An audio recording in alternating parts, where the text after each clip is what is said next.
Y'all. Hey, hey, hey, hey. Hey, hey, hey, hey. How y'all doing? How you doing? How you doing? Come on in here right quick.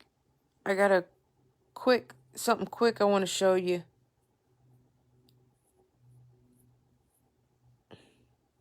Hey, Percy. Hey, Leslie. How y'all doing? Top of the morning. Hey, Penny Choice. Hello, how are y'all? So, check this out. Check this out. This is how we're about to catch the government in a huge lie, okay? We are about to catch the government in another huge lie. So, they're talking about suspect identified in the murder of rapper PNB Rock. Well, this is a lie. If you believe that they got a suspect for this murder, you're sadly mistaken. I'm good, Percy. Thanks for asking. How are you? If you believe that they got a suspect for this murder, okay, you're not as bright as I thought you were. And I'm about to show you why. Now, I would understand if this was an isolated situation. You know, say if he was the only rapper in the last 6 months to get murdered. That would be, oh, okay, yeah, maybe someone took his life. But see, that's not the case. That's not the case when Empire Records literally just had another artist to die. I would probably believe that if Empire Records literally didn't have 27, now 28, now 29 artists to die. You know? So the government already said it was an organized hit. Okay? They already told on themselves.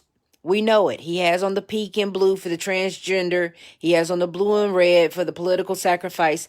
We get it. But where you cannot trick us is saying you caught a suspect when they failed to realize that guess what?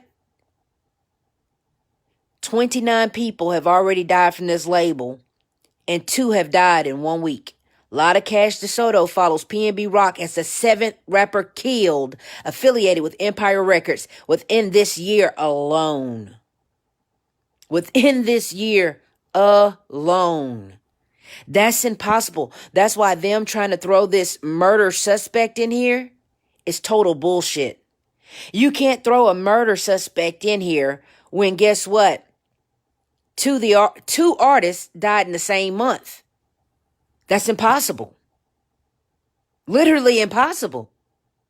So PNB died a week ago. And the girl died on the same week as him from the same record label. That's how you know that the police and the government is covering this shit up. It's impossible. It's impossible. That theory is done. Everybody's paying attention. PNB Rock, former label, Empire Distribution, mourns its 6 slain artists. Number 6, that is a ritual. Number 6, that is a ritual.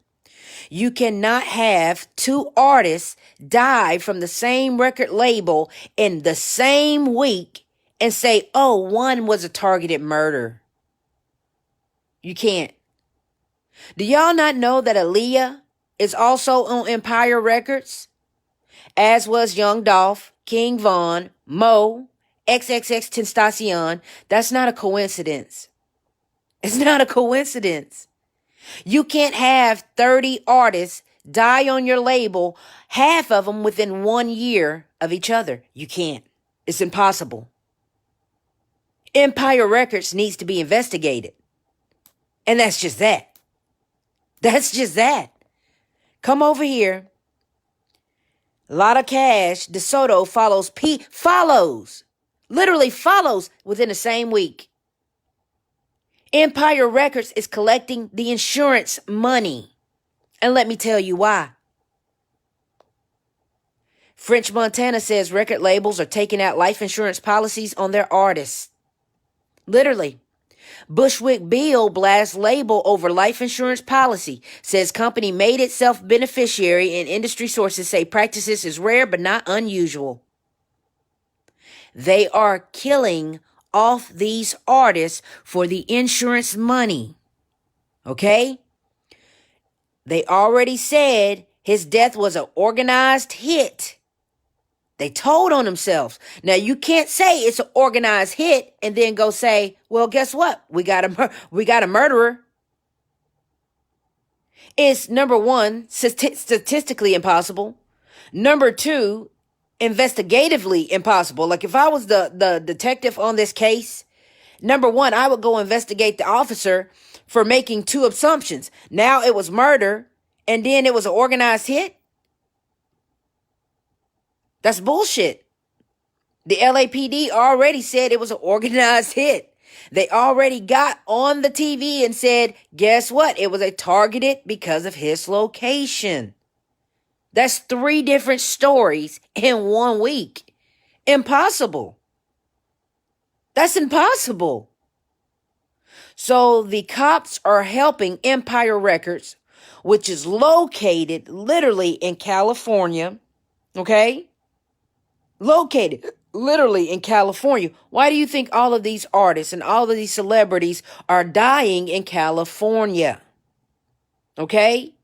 It's not a coincidence. It's not just, oh, bad place, bad timing. No. It's a organized hit by the person who owns their soul.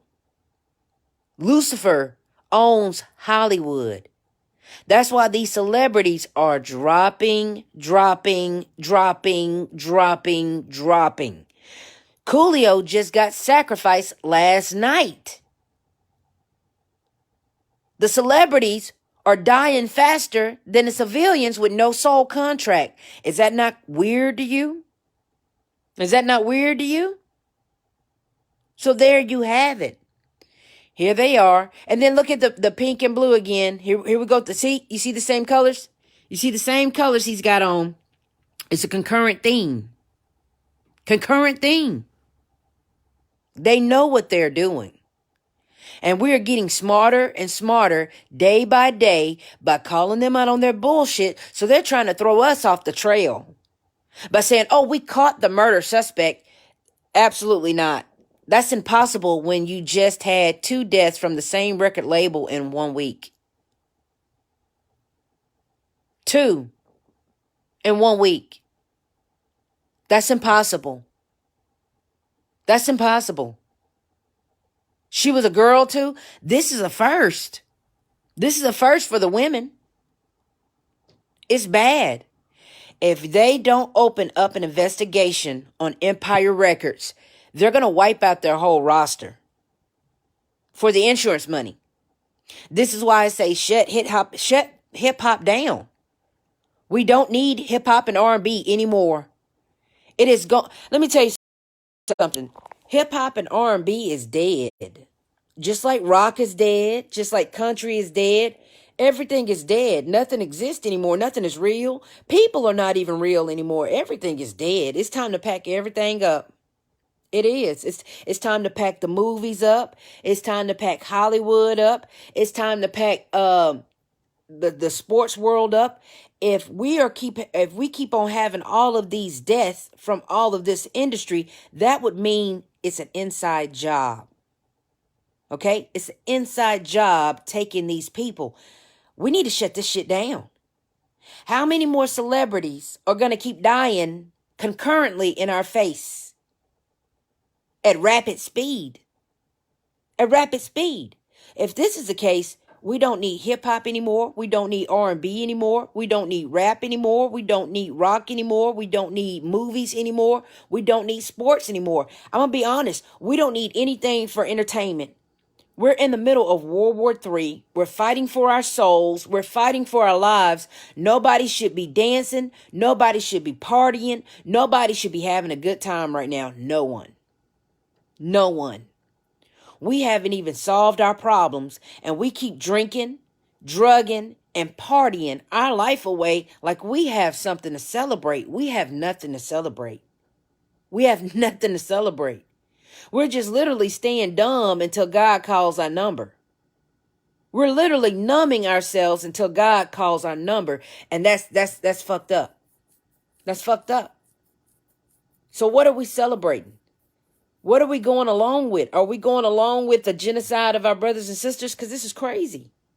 What are you celebrating? They keep making remake after remake. Hollywood is not going to make no new movies. Do you know why? Hollywood is dead. Everybody that used to act in Hollywood has been sacrificed. Lucifer has collected all of his contracts, all of the soul contracts that he has written out. Have you not seen all the celebrities dying? You get a 5 to 10 year contract. That's it. That's why you have a short lifespan in the industry. And that's why they keep making these remakes, because there's nobody left in the industry to make the movies. All of your favorite celebrities, ask yourself, why haven't you seen Robert Downey Jr.? Because he's gone. These celebrities been dead, gone, and cloned. Okay? These celebrities have been dead, gone, and cloned. And it's time to shut down Hollywood. It's time to shut down the music industry. It's time to shut it all down. It's a ancient old ways and all that good stuff. It's old. It's done with. We don't need it anymore. All it does is keep promoting violence in our life. It keep promoting death in our life. It keep promoting, y'all, they're putting the spells in the song. They're literally putting spells in the song. We don't need it. We don't need it. We don't need it. So at some point in time, y'all are going to have to learn how to give up your government, give up your music industry, give up your entertainment industry. You're going to have to learn how to sacrifice this stuff in order to heal, in order to get better. There's no way in the world y'all are talking about how spiritual you are, and you're not letting go of the ways of this world. Everybody claims to be so spiritual, but nobody refused to let go of any of the demonic ways that they're holding on to. Nobody. This is ridiculous. Everybody claims they're spiritual, but nobody wants to do the work to shift. In order to shift, you got to put down those demons. You got to stop the deity worship. You got to stop joining in the drugs. You got to stop joining in the merriment of college sports and all that shit. You got to stop. You got to stop. There's no way in the world we got conscious people out here talking about we're shifting. The poles are shifting. No, the poles are not shifting. No, Earth is not shifting. I want the spiritual people to stop saying that we are shifting. We are so far away from shifting. There is no peace on Earth. How are you shifting? How are the poles shifting when there is no peace on Earth? In order for this world to shift, everybody is going to have to love each other. You do know that, right? So I got a lot of spiritual influencers, if you will, saying that we're shifting. No, we're not. If we were shifting, there would be no more violence. If we were shifting, there would be no more pedophilia. If we were shifting, there would be no more evil. That's what shifting means. That's what going to the fifth dimension means. If we were having pole shifts, like you fake ass conscious people keep claiming, the whole entire world would be kumbaya. Everybody would be living as one. We would be good to each other. The murders would stop. The death would stop. The demonic seances and evocations would stop. Y'all are still out here conjuring demons. Y'all are still out here conjuring demons. Literally. How are we shifting? How are we shifting and there's no peace on earth? How? Everybody has to be on one accord for everybody to shift. For our consciousness to align with God's or whatever you deem higher than you, everybody would have to put down their hate and pick up love. Literally. So what are y'all talking about? Shifting. There's no shift. We haven't even learned our lesson. We haven't even overthrown our government. There's no shift. There's never going to be a shift at the rate that we're going. Nobody has learned their lesson. People are still walking around here with masks on, and y'all are talking about we shift. How are we shifting? How are we shifting? You guys got to be agents if you're out here saying that we are shifting to the new world. No, we're not. We're nowhere near the new world. We're nowhere near the new world. Nowhere. Nowhere near. So I'm kind of feeling like a lot of y'all are fraud for giving people false hope when we don't have any hope. Nothing good has happened. Nobody has put down the mask. Nobody has said, hey, our government is killing us. We got to stop them. No. It's been the same shit every day. No one's learned their lesson. No one has evolved. No one has evolved. No one. No one. And when I say that, I mean by, in order to evolve, you can't smoke weed. You can't drink. You can't fornicate. You literally got to be on your best behavior as a human being, and no one has done it yet. Not even me. Not even me. Not even me. So what are we talking about, y'all? How are you shifting and everybody is still sinning and going about their way as if nothing ever happened? In order to create the new world, you have to do the new things. Everybody is still doing the old things. Nobody has changed. Nobody has changed. So how are we shifting if everything is still the same? How? No progress. We haven't gone anywhere. We haven't evolved. Shit, we still have the same laws, guidelines, and rules and regulations since the olden days. What are you talking about? The new earth shift? What? This is ridiculous. We're still being mean to each other. We're still sharing horrible memes. We're still talking about people indirectly on internet. We're still fucked up as individuals. We are still doing the same things that we were doing when we got on. Literally. We're out here glorifying scary movie, glorifying demons, glorifying all the bad stuff, glorifying thug life, glorifying gangs, glorifying presidents, glorifying preachers, glorifying political campaign officials, glorifying idols. Idols. We're doing everything but what we're supposed to do. Nobody is eating clean. Nobody is eating right. Nobody is cleaning out their body. Nobody is walking in the pure light that they're supposed to be walking in. So I ask you one more time, how are we shifting when no progress has been made and the world is not in unison? You see, in order for the shift to happen, everybody has to be in unison. Everybody has to be on one accord, and everybody has to be on one frequency. One frequency. And that's when the world will shift. A lot of you conscious people are out here fraud. You're fake, you're fraud, and you're full of bullshit if I got to hear you say we're shifting one more time. No, we're not. I see a lot of y'all out here thinking this harp weather is a shift. No, it's not. It's man-made. It's controlled by the machine. Okay? It's controlled by the machine. And y'all are using Every little thing you can get your hands on to look like you're intelligent, to look like you're a guru, to look like you're some sensei, to look like you're some kind of spiritual master. And I'm going to be honest, nobody, including me, has mastered their spirit. So this is bullshit. We're just running in circles, running in circles, running in circles. Literally. We're talking a good game, but nothing's getting done. We're making it sound good, but nothing is getting done. You know that, right?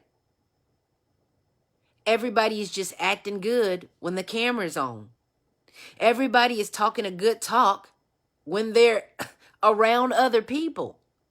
But as far as us shifting, in order for us to shift, everybody would have to say, hey, we love each other. We're not going to hurt each other anymore. And we're going to do what's right. And we're going to come together and be one. That is yet to happen. That is yet to happen. That is yet to happen. You know why? Because we still got the divide and conquer. We still got the political tactics. We still got the stage crisis. We still have a nation divided. In order for us to shift, everybody's going to have to come together, but the nation is still divided. We still have racism, for crying out loud. If racism still exists, that means the shift didn't happen. Let me say that one more time. If racism still exists, then the shift has never happened. And it's as simple as that. Okay? And no, hurricane season is not normal. Hurricane season is not normal. Hurricane season has never been normal.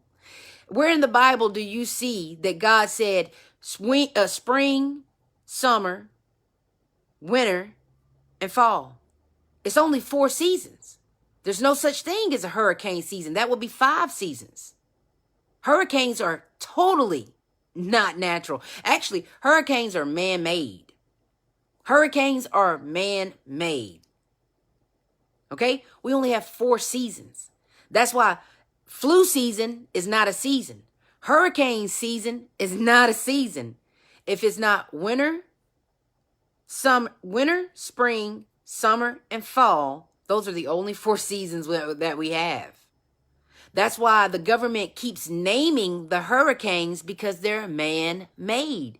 And you could tell it's a white person naming these hurricane seasons, because what are they named after? White people. White people. White people. Let me tell you, hurricanes used to happen naturally when Mama Wata used to get mad and wash out shit. But since we started controlling the weather, we don't have natural weather anymore. There's no such thing as natural weather anymore. There's literally no such thing. Literally. I'm sorry. Did I say something funny? Did I make a joke? Somebody keep laughing. I'm not making jokes. Did I make a joke?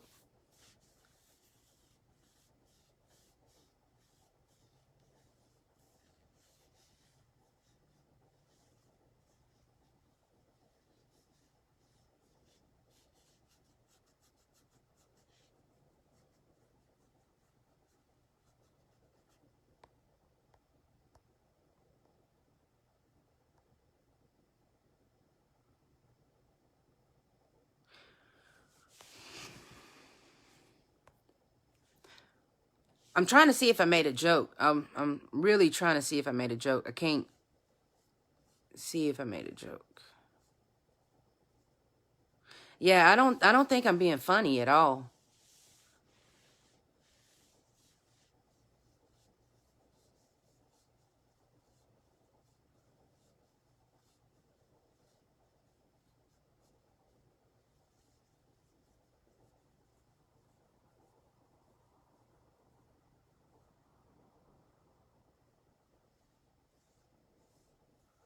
So yeah, no. It's weird. It's weird. We're just talking ourselves into circles. No real progress. No, none of that. We won't shift until racism is dead, We will not shift until evil is done. We're not going to shift until the men be good to the women, until the women be good to the men, until the parents be good to the kids, until the kids be good to the parents. We're not going to shift. Nobody's doing right by each other.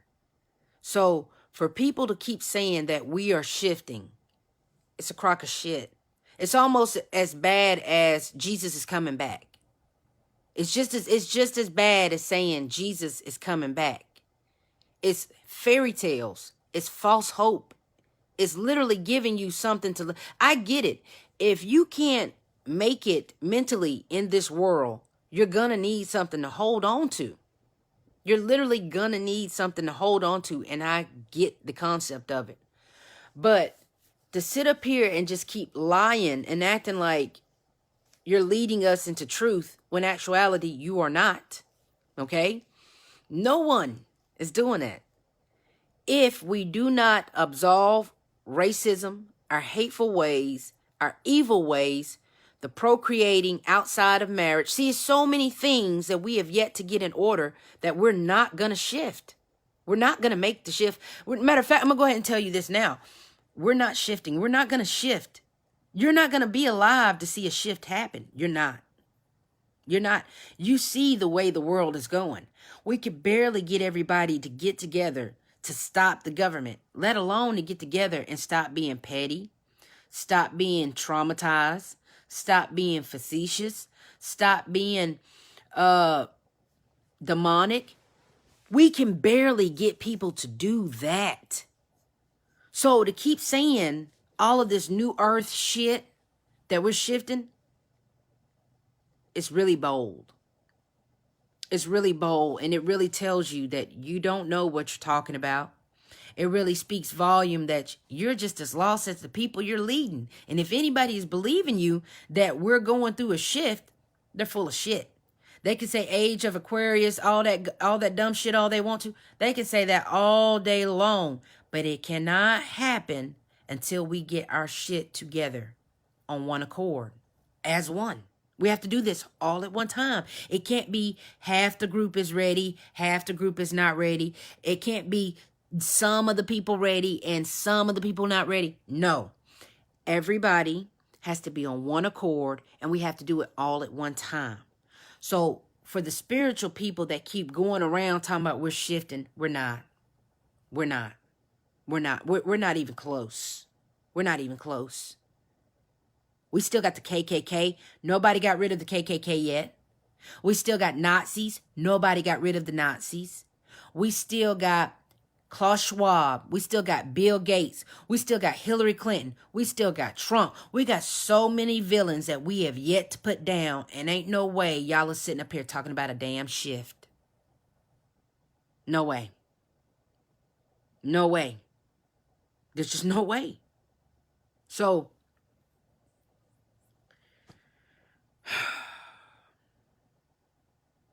I don't know what we're going to do.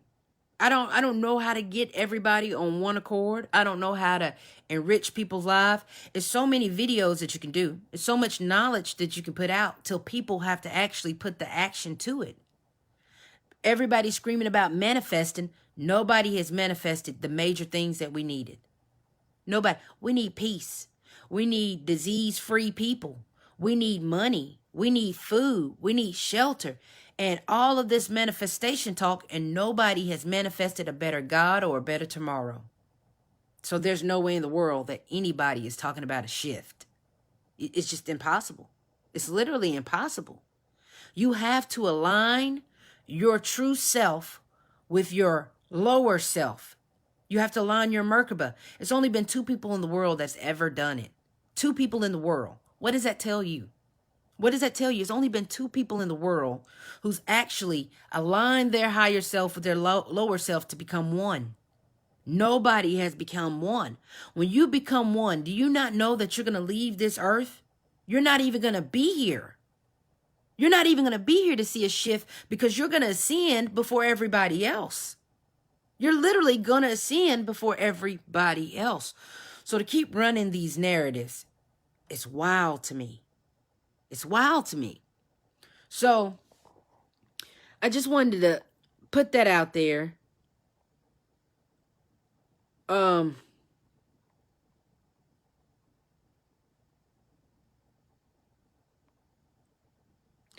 Amber White says Ian means the Lord is gracious in English and Greek, but God is gracious in the Bible, but in Latin, Ian means pertaining to.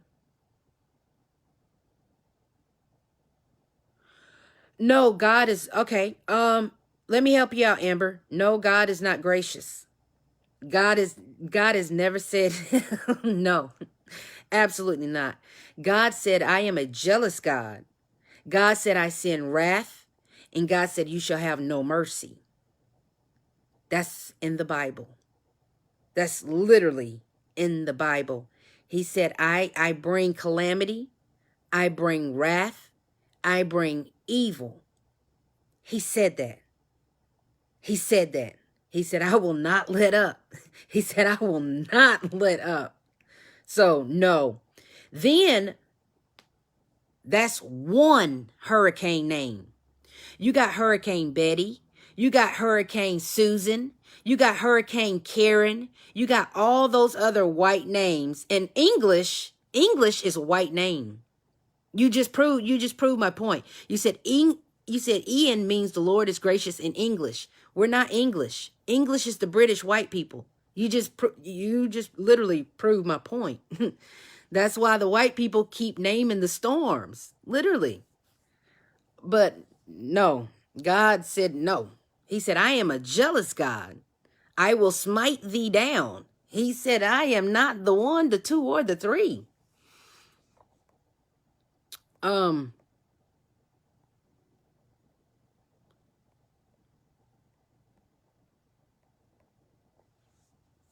trying to get everybody comments in. Yeah, if you would go read Isaiah. Go read the entire book of Isaiah. And it's like God goes on a rant saying how bad he hates humans, how bad he's tired of humans. God does not say anything good about it. I mean, a few lines he say, oh, my children, I love y'all and y'all are cool if you do right by me. But as soon as you don't do right by me, he said, I will spew you out. You are neither hot nor cold, so I shall spew you out. No. You can't even go lukewarm on God before he spews you out. Literally. I'm just trying to read everybody's comments. Yeah, but if you go read the book of Isaiah, God says so much bad stuff about people. It's not even funny. God said he detests prostitutes. He detests gay people. He detests anybody who wear jewelry, makeup, perfume. He said he detests all of that shit. Literally. He dedicated a whole chapter to it. And he said, if you do any of these things, get away from me. I know ye not. I know you not. God don't even want you to have earrings in your hair. You're not supposed to have all that stuff because you're covering up natural beauty. God said you got one time to put on makeup or lipstick and that's it. That's why appeasing God, we can never do. We will never, until we become a nun or until we become a monk, that's the only way you're going to appease God. You have to be pure. You have to be clean in order to appease God. And until the day he realized that he created born sinners, he doesn't even know what he did. He doesn't even, you see how hypocritical he is? He told you, be good. Be good unto me as I be good unto you. You could be good all day, but you make one slip up, that's it. That's it. That's it. He's done with you. He said, you wear earrings, it's detestable. You wear makeup, that's detestable. He doesn't like that stuff.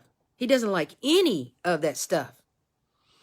So he's the worst guy. He's the worst dad I've ever seen. It's like you trying to be yourself and God's like, no, you're not going to be yourself. You're going to be a fucking Puritan. You're going to be a stick in the mud. You're not going to do any of that fun stuff. If you drink, I'm going to disown you. If you put stupid stuff in your body, I'm going to disown you. He even said, if you eat meat, he said, if you eat meat, I'm going to disown you. God is really, he's not benevolent. He's malevolent. He's malevolent.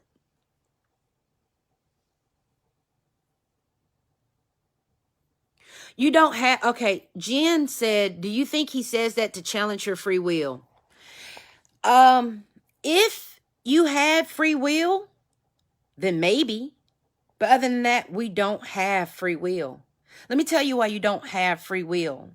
If you had free will, you will be able to tell God to shut the fuck up with that bullshit, and you're not falling for it. And he'd be like, well, okay, cool. You got your soul. Bye-bye. You would literally be able to do what you want in this dimension and in another dimension, and you wouldn't have rules. You wouldn't be a sinner. You wouldn't have none of that. So that's why free will doesn't exist. That's why literally the Bible is not written by God. It's written by the Freemason white people, giving you rules to live by and abide by.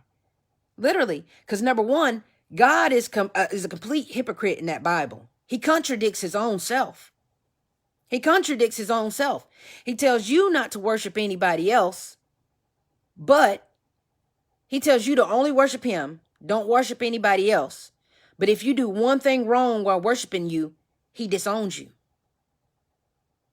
If you gotta scare me into loving you, I don't want it. If your God has to scare you into loving him, you don't need it. He's gonna kill you anyway. I don't understand. Like, I don't fear God. He's gonna kill you anyway. That's the plan. He don't want you to grow. He don't want you to be happy. It's literally like the WEF. You will own nothing and be happy. God said you will own nothing and be happy. You don't have free will. If you had free will, you will be able to opt out of racism. You will be able to opt out of COVID. You will be able to opt out of lockdowns. You will be able to opt out of taxes if you had free will. You will be able to opt out of life if you had free will. You know how we say Earth is so bad? We'll be like, I don't like Earth here. I don't like Earth no more. You will be able to say, okay, I think I'm going to leave Earth and go somewhere else if you had free will. Free will means you get to do whatever you want with no stipulations, with no God, with nobody watching over you, with nobody telling you what to do, nobody telling you what to wear, nobody telling you how to be. That's free will. That's free will. Matter of fact, you don't have free will so much that if you make the wrong move, God will take your life. Do you know if you stop living today, say, okay, I'm not paying bills no more. I don't want to be a part of this world. Do you know God will take your life because you don't want to play the game no more? So no, you don't have free will. Never did, never will. Literally.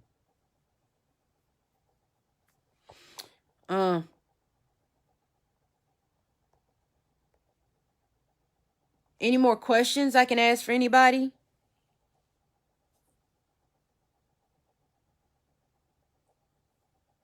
If anything, God is just using us. God is using us to get these resources off this earth. Literally. And God is human. What y'all fail to realize is God is human. And the Bible, he has so many human emotions. He said, I am a jealous God. Aren't humans the only people who have emotions? If I was a God, do you think the last thing that I would be worried about is somebody else worshiping somebody else? Because if I was the one true God, it wouldn't mean anything. If I was the one true God, I could kill the other gods and there wouldn't be any other gods. If I was the real one true God, meaning God is not the one true God. There's literally an assembly of gods. He's not the only one. And he tells on himself by saying, I'm a jealous God. Don't go worship them other gods. What? That's weird. That's like saying, you're Starker saying, I love you. Don't you go love nobody else. I don't even know you, but you treat me bad. You took my kids. You took my job. You took my life. But you're saying you love me? That's ridiculous. Something ain't right. No God should have human emotions so much that he gets jealous if you look the other way. If your God is getting jealous, jealousy jealousy is a sin. God himself is sinning because jealousy. Wow. Good job, Crystal.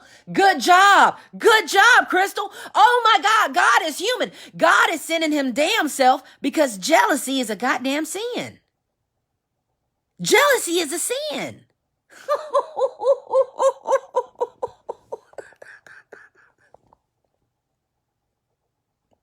Good job, girl. Yeah. God is as human as it gets. He's not omnipotent. He's not above everybody.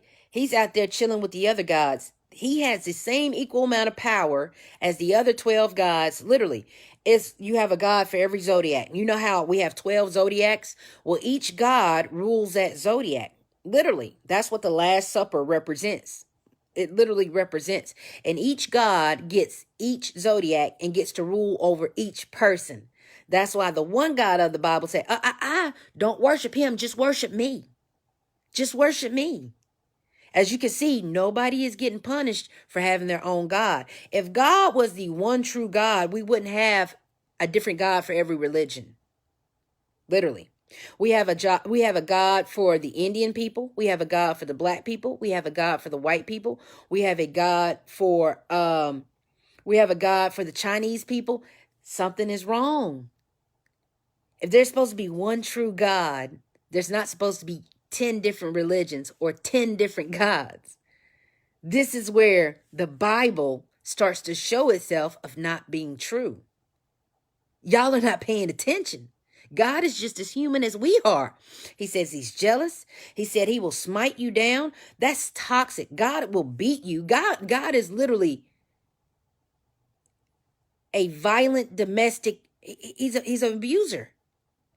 He hits on you. He beats you. He smites you down. He casts you out. He curses you. He does everything if you look the other way. Now, if this was your man, say if you and God was in a relationship, girl, you would file a police report. You would get a restraining order. You wouldn't talk to this man. You wouldn't do anything. You wouldn't even be near God.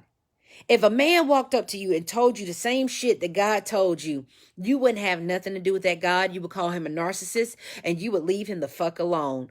Why are y'all not seeing that? God says, Yahweh said, I created evil and I created peace. God said, I created your happiness and I created your sorrow. God said, I created your debt and I created your wealth. Every problem you've ever had came from God. God literally lied on Lucifer and said Lucifer was the biggest deceiver out of them all. When the only person who's been lying to us is God. How many names does God have? God has Yahweh, Lord, Jehovah Jireh, Yahweh, Allah, mommy, mother. God has so many names. And he said he's the one to create evil and to destroy your peace. He creates calamity. He creates woe. He creates everything. So he's been lying on Lucifer the entire time. The entire time. That means Lucifer, and you know how people say, not today, Satan? We did all that blaming on Satan when it's really God. God is your judge and executioner. He has the last say so. He literally says in the Bible, I'm going to judge you on Judgment Day. Meaning Jesus' job, that's why Jesus is fake. Jesus is fake. Jesus is not even going to be the one to judge you. God said it's going to be me. So no, you don't have to go through Jesus to get through God because God is coming for you at the end of time. That's what nobody is paying attention to. Literally, they threw Jesus in there. Literally threw Jesus in there. You don't have to go before Jesus to get to God. All you got to do is say, God, I need you. But that doesn't occur to you, do it? You see, religion has made y'all go through so many loops, loop after loop. Your pastor said you got to go through Jesus. He said you got to go through me, then you got to go through Jesus, then you got to go through the angels, then you got to go through God. No, the fuck you don't. What's the shortest prayer in the Bible? Help, Lord. The shortest prayer in the Bible is help, Lord. Not help, Jesus. Not let me send my application in to make sure it get to God. No. No. No. That Bible is wrong. God is wrong. Life is wrong. All of this is wrong. It's all wrong. It's all wrong. And if you start reading your material, If you start reading the Bible, you're going to see this stuff. I can point it out every Bible verse. I can point out every Bible verse that God is literally saying the opposite of all this good stuff that y'all have said about him. He said, no, I am the Alpha and Omega. I am the evil. He said, I'm the dark and the light. He said, I'm the good and the bad. He said, I did that. He said he put his name on it. He didn't say Lucifer created evil. He said, I did it. Your children getting snatched up. He said, it was me. He said, those bad days you had, you know how they say, God won't put no more on you than you can bear. That's a lie. God created your woe. God created your troubles. God said, you know what? I want character development. So I think I'm going to bring a low life into your life to steal your food stamp card, to steal your debit card, to steal your stuff. And I just want to see how you're going to grow as a person. And he think it's cute. He think it's cute. You've been through the lesson before. You don't need another lesson on bad people. Good people don't need to keep getting hurt by bad people just so God can see if your character has grown. Okay? It's ridiculous. This is ridiculous. You're such a good person that you're telling me God got to break your heart again just so he can see if you're loyal to him?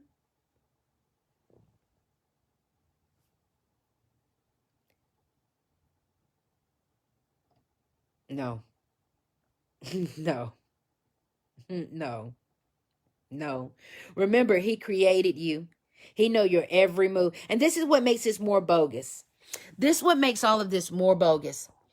God literally created everybody from our head to our feet. And he's up here trying to act like you're going to do something brand new when he already knows the script. He already knows the script. He already knows what you're going to do. He already knows the outcome. And he's still going to put you through the ringer because he thinks it's cute. Come on. Come on. Come on. No. No. How can he be so omnipotent? And how can he know that even the strands on your head, but he doesn't know when you need money in your pocket? God said he knows every strand on your head, but he doesn't know all the days that you're going to not have money. How does God know that these children don't have food to eat, but he knows every strand on your head? How did he know that these kids are going to get raped? But I mean, it's weird. How does God say he knows your heart, he knows your soul, but he doesn't know these kids are out here going to get raped? Or does he? I think he knows. He knows. I'm going to be honest. God is playing everybody but me. He ain't playing me. He ain't playing me. He ain't playing me. He just can't. He ain't and he won't. He just not. He's not. So God is literally saying he created everything. He knows you inside and out, but he doesn't know that Bill Gates is going to keep trying to kill us. And you're telling me that God doesn't know that 725 doesn't work with inflation and on earth. Okay. So God is so good and omnipotent that he doesn't know that black people are drowning. The black people could have used God 6,000 years ago, and not 1 year has he ever came to black people's aid. Not 1 year.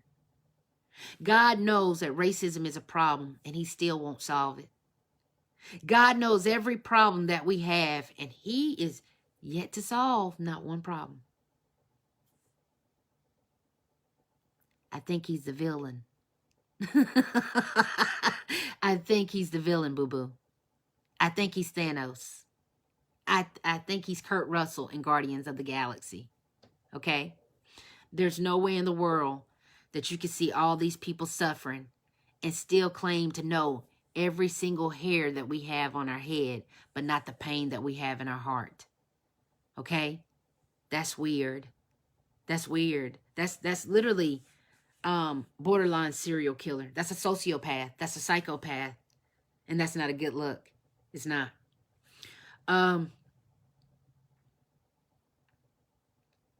God will not intervene. And this is why I say we black people, we as black people, as the indigenous people, we swear up and down we're God's favorite, but we don't have his favor. White people got it made. White people got money. White people live above the law. White people live, put this in your pipe and smoke it for me. White people get to literally live above the law. White people have had it sweet for 6,000 years without interruption. They ain't been bothered. Nobody bothers white people. They have such a respect that they get to walk through this neighborhood and they get to kill in plain sight. You know, the only way white people can get caught red-handed killing black people and they still get off. That's how good they got it. So, with knowing that, did God give the favor to the white people and forsake his black people? Because we got a problem. We got a problem. Y'all are afraid to ask these things. I'm not.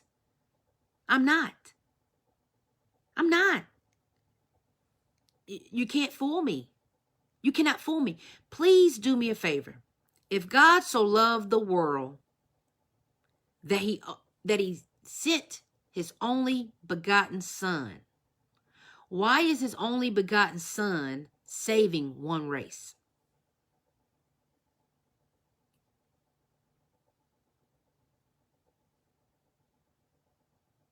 That Bible is flawed through and through. I've been reading the Bible since I was little, because when I was little, my mama used to punish us with it. And I was a nerd. I loved the Bible. I was into it. And that's when I started questioning. I said, man, this don't seem right. This don't seem right. This don't seem right. And she used to get on to me, stop questioning God. Stop questioning God. No, sis. Somebody got to question this dude. Somebody got to question this dude. Because how can Jesus ignore? And let me remind you that black people are the biggest worshipers, are the biggest percentage in religion to this day. So how can such a big percentage of a nationality be ignored by their God? God belongs to you and you are ignored by your own God. That's weird. That's weird. The police will not stop killing black people. God has not shut down the police force. God refused to even take out the KKK. That should say volumes. Why won't he take out the KKK? Do you know the KKK has immunity, just like the police officers have immunity? Literally. Do you not know that? So why is evil protected and not the good? Evil has never had a bad day. Evil has never went to jail, and if they did go to jail, they didn't stay long. They got probation and a slap on the wrist and got out. The good people go to jail. The good people die. The good people get poisoned. The good people get sick. The good people lose their houses. The good people lose their kids. The good people lose everything. And for God to let that fall deaf on his ears, that's a red flag that everybody's missing. That is a red flag that everybody is missing. God won't even, remind yourself that God won't even kill Bill Gates. But God will take out 100 million people with COVID.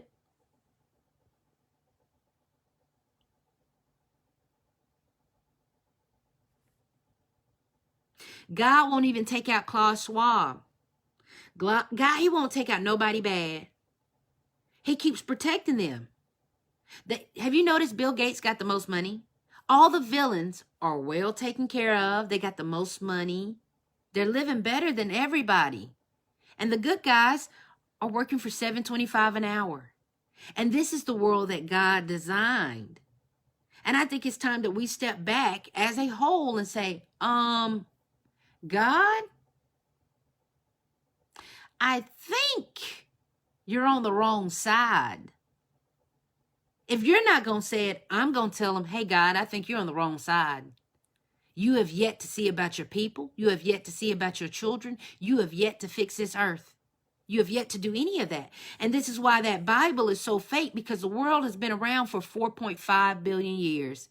Even if Jesus was real, which he's not, okay? It's really Osiris.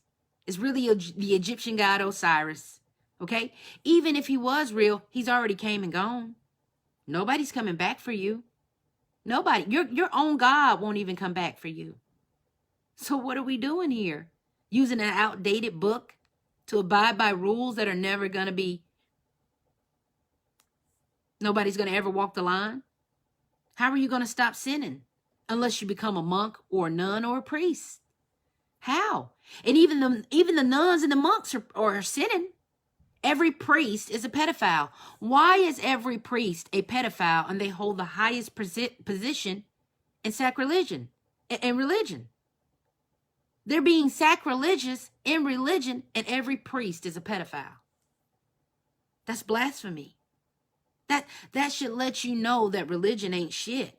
If every priest is a pedophile, that means religion is a mockery.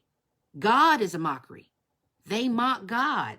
That means God is not real. If every priest spent did you know the Vatican had to literally spend 70 million on COVID, of their COVID money, to cover up the pedophilia cases that they did during COVID? They raped so many children that they got COVID relief funds, and they took the COVID relief funds and gave it to all the victims that they raped. That's what the church did with their money.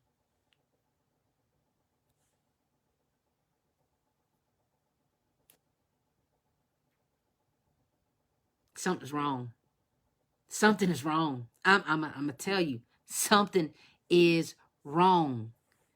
You want to talk Bible? I'll talk Bible with you all day. You can pull out whatever verse you want to. I'll break it down for you. You're not reading that Bible right. You're not reading that Bible right. I can go up and down in that Bible and I can show you everything that God told you not to do and everybody's doing. I can even show you little petty shit that God said not to do. And you're like, God, for real? That's bad? That's bad? Really? Really? God is so petty in that Bible. Do you know Jesus gets petty in the book of St. Thomas? He says Jesus don't even like women. In the book of Thomas, Jesus detests women. And he wants everybody to be transgender in the book of St. Thomas. How fucked up is that? Literally, that's a problem. That's a problem. He even said in the Bible, how about in the Bible, God said he don't want women in the church. God said he don't want women in the church. He said a woman needs to sit down and know her place. He doesn't want a woman that is... What? Are you serious? Are you for real?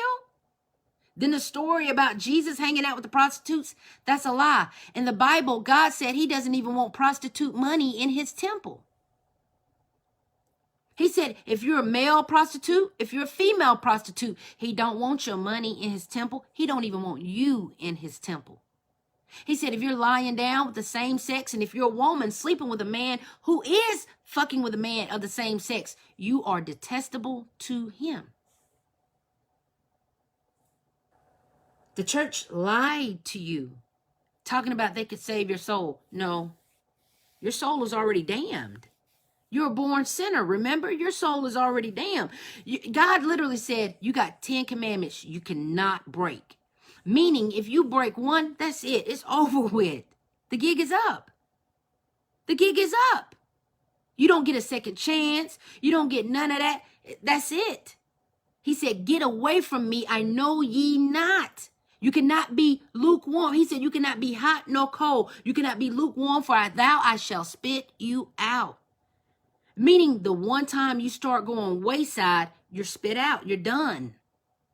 You're done. Your preachers are not telling you this stuff because they're too busy robbing you of your material goods.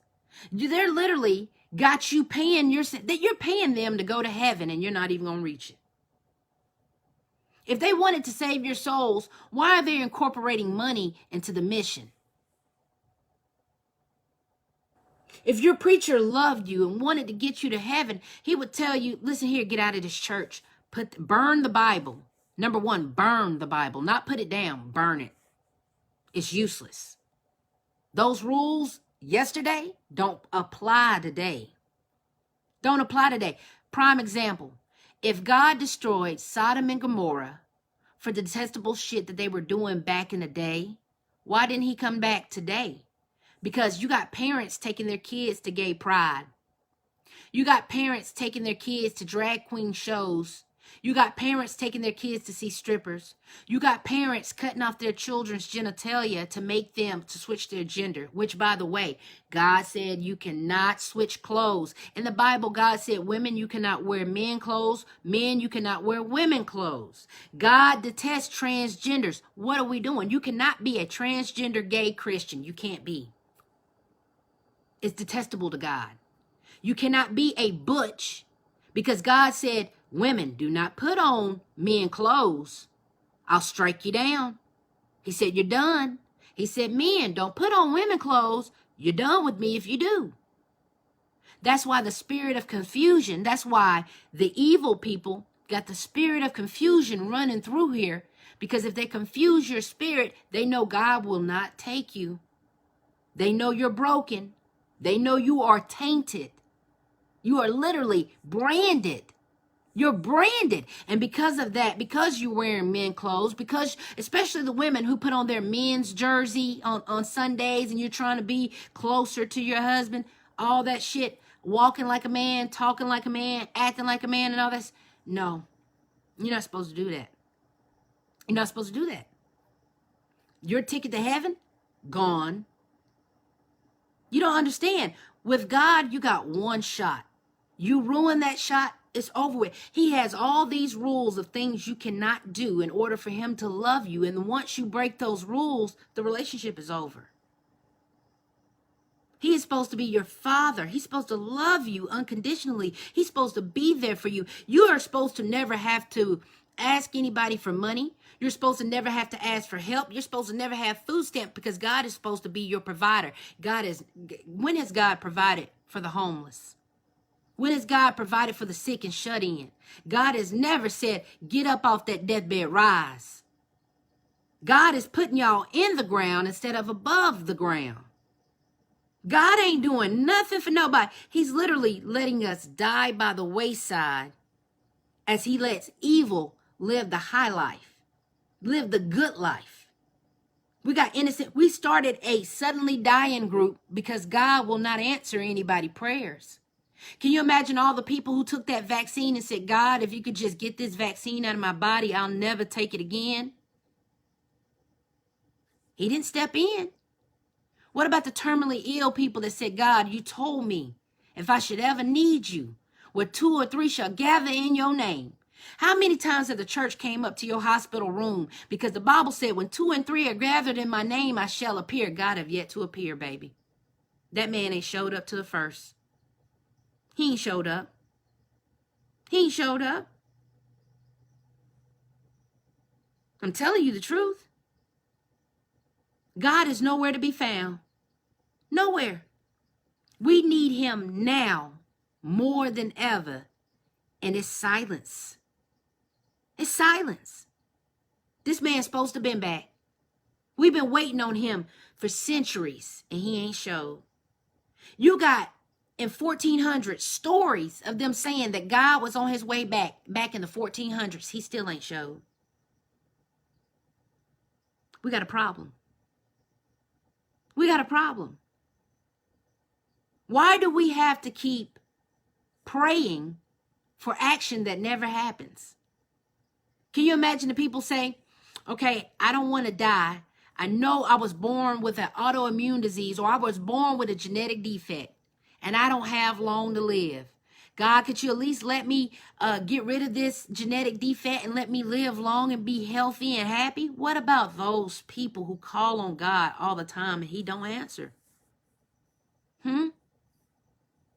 What about the babies who didn't even get to grow up and God just took them like that? There's so many questions that God need to answer for that he's not going to answer, and he will not answer. He's not going to. And y'all are going to keep following him blindly.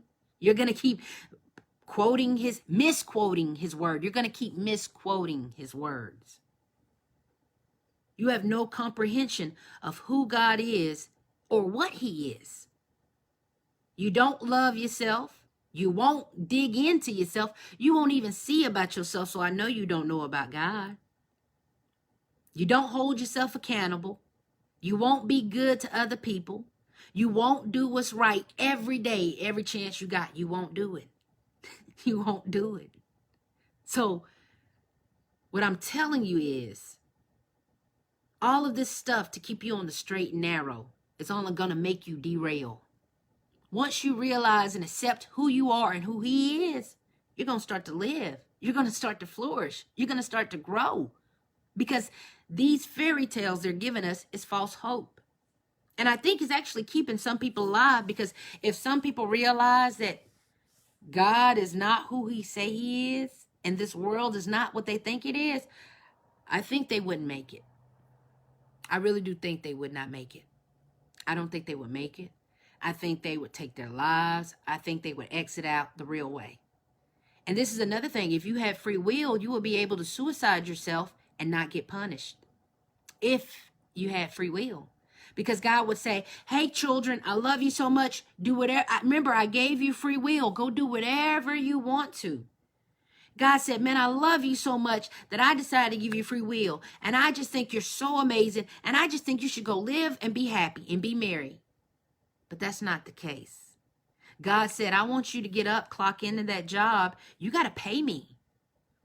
God put you on this world to only make you pay rent to him? That's crazy. You're telling me God created us, put us on this planet that he gave us, to make us pay for the same planet that he gave us? So we got to pay rent. Meanwhile, the birds, the bees, and all the animals don't have to pay money. We're the only species that shell out paper, fake-ass money to live on the world that was given to us. The money is not even real. The money comes from the tree. This should show you how bad this world is. You can't cut down a tree, go take it in Walmart and pay for your groceries with it, but they can cut down a tree, paint it, and then give it to you, and then you can go to Walmart. What's the difference? It's the same material. The atoms and the matter of the money doesn't change. When you break down the chemical composites of a dollar bill, it's still going to say carbon is from a tree. It's going to have a carbon imprint. Now, why can't you take a tree through the self-checkout to pay for your stuff? This world is fucked up. Somebody is running our program. Somebody is running a horrible program. And I promise you, God is not benevolent. He's not on the side of good, and he's never going to be on the side of good. I'm going to be honest. God has chosen his side. He's chosen his favorite. God's favorite is evil. That's what y'all fail to realize. God said, I created evil. I did that. He said, oh, baby, that was me. I did that. I think his greatest creation is evil. Evil is literally genius. Evil people will make you like them. You wouldn't even know that they kill people when they clock out. Nor evil people get up.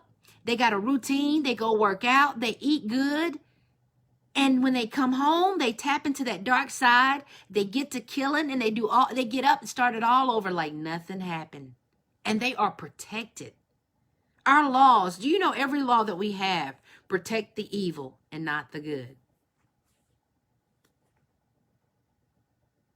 That girl literally got trafficked. They trafficked that girl, raped her. She stabbed her rapist. He died, and she still went to jail. And she had to pay the money. She had to pay money to her killer's family. Not the family paying money to the victim, but the victim had to pay money to her killer's family. The killer's got a sweet life. Evil has the sweetest life. That's why I said this is not earth. This is hell. This is hell. When the angels fail, you fail. Okay? You're down here with the angels. That's why God won't come past no fifth or sixth dimension. He won't even come down here. The angels even said, God, let me back up. Let me back up. He said, nope, you're too nasty. He said, number one, you went down there and you slept with them women. God even said, y'all went down there and slept with earthlings. You slept with an earth woman. How could you? How could you? The angels begged to get back in heaven. He said, you can't. You're too dirty. You're too nasty. You're too nasty. He wouldn't even let them back up. He wouldn't even let them back up. So for you to think that you're walking on heaven is unreal when he banished them out of heaven. He banished them from heaven. So if he banished them from heaven, where are you? Hell. You guys are not comprehending the Bible. You're not comprehending the stories that he's telling you. You're not listening to anything that he's saying. If we're down here with the fallen angels, this is hell. That means our mama and our daddies and our great-great-grandmamas are the Nephilims. They're the fallen angels. Matter of fact, a lot of us don't have God DNA in us because we've been breeded by the Nephilim. We've been breeded by aliens. We've been breeded by the Anunnakis. We've been breeded by everything but God. Literally. Because when the fallen angels got here, they said, man, I'm going to smash the homie. I'm going to find me a little fair thing. This is the whole story in the Bible. They said, man, what? We can't smash? No, we going to smash. They snuck out of heaven to go fuck.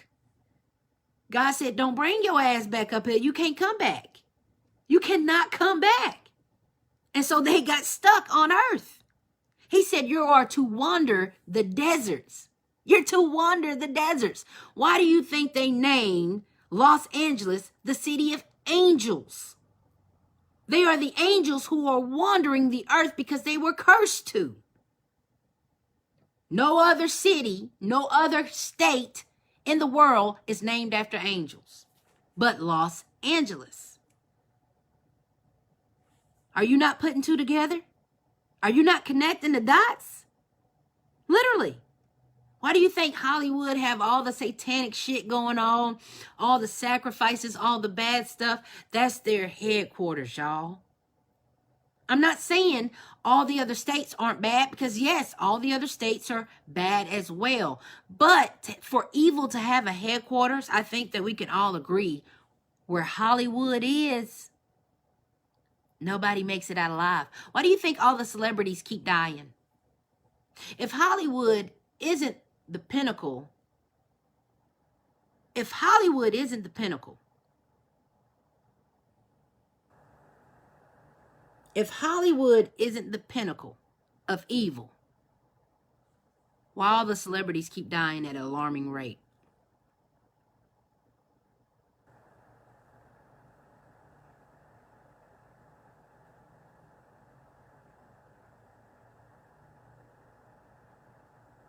If Hollywood is not evil's headquarters, why are all the celebrities dying faster than the civilians?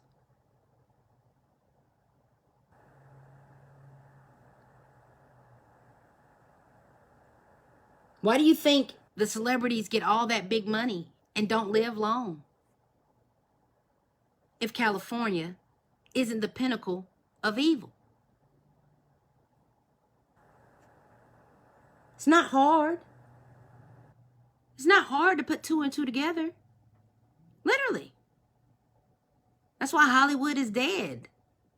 That's why they keep remaking shows. They keep killing everybody off. They keep killing everybody off. We don't have a Hollywood anywhere else, do we? No. We don't. So how is this not hard to see? How? Literally.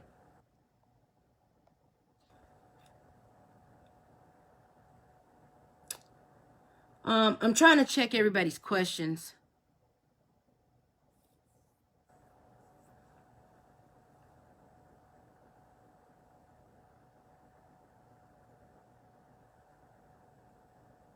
Did you say Coolio died in Los Angeles?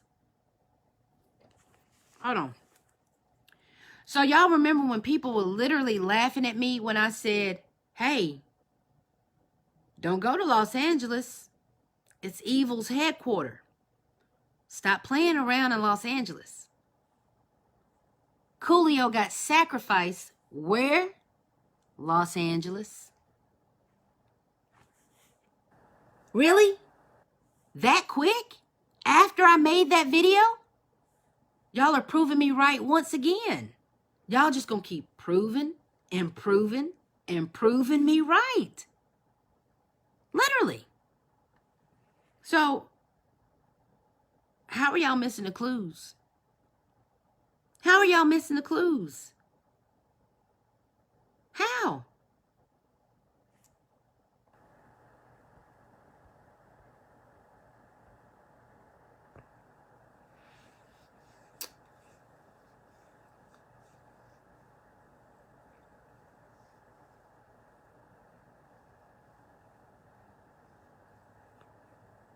Yeah, it's pretty bad. And as a person, I get certain vibes. Like in my lifetime, I've traveled all over the United States. It's been cool. But you know what Spirit tell me? Spirit say don't go to California. Spirit says don't go to Texas. Spirit tells me not to go to California, Texas, Washington. I went to New York before, but I hated it. I really hated it. New York it felt like demon time to me.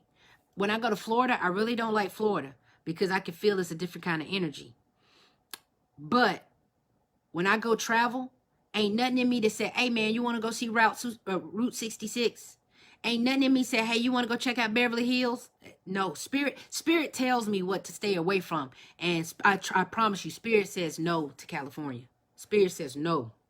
No. Spirit says no to California, no to Washington. Spirit even says no to Colorado. One time I was wanting to go to Colorado. Spirit said no. No. Who? I wanted to go to Texas. Spirit said no. Absolutely fucking not. Now I know why. It's just I get bad vibes about places. In California, Texas, Washington, Colorado. I just won't go. I won't go. But I've been everywhere else. But them, no.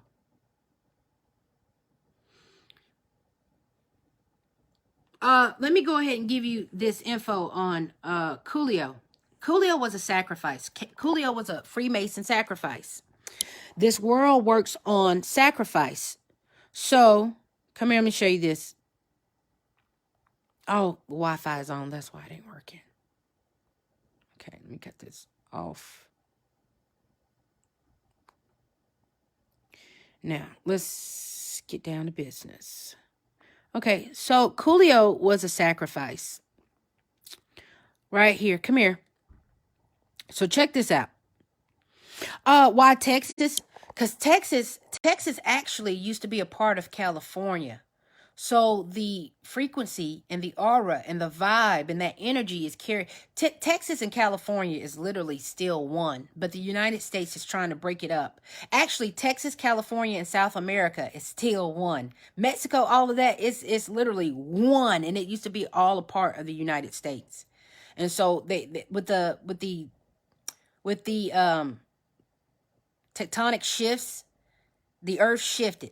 With the platonic shift, the earth shifted, and that's how California break up. California is actually supposed to break off into the ocean, but it's still literally part of Texas and all that other shit. It's literally still it. So no, it's still the desert. I won't do anything desert. Las Vegas and all that, nope. Oh, Spirit said, like, people always go to Las Vegas. Nope. Spirit said nope.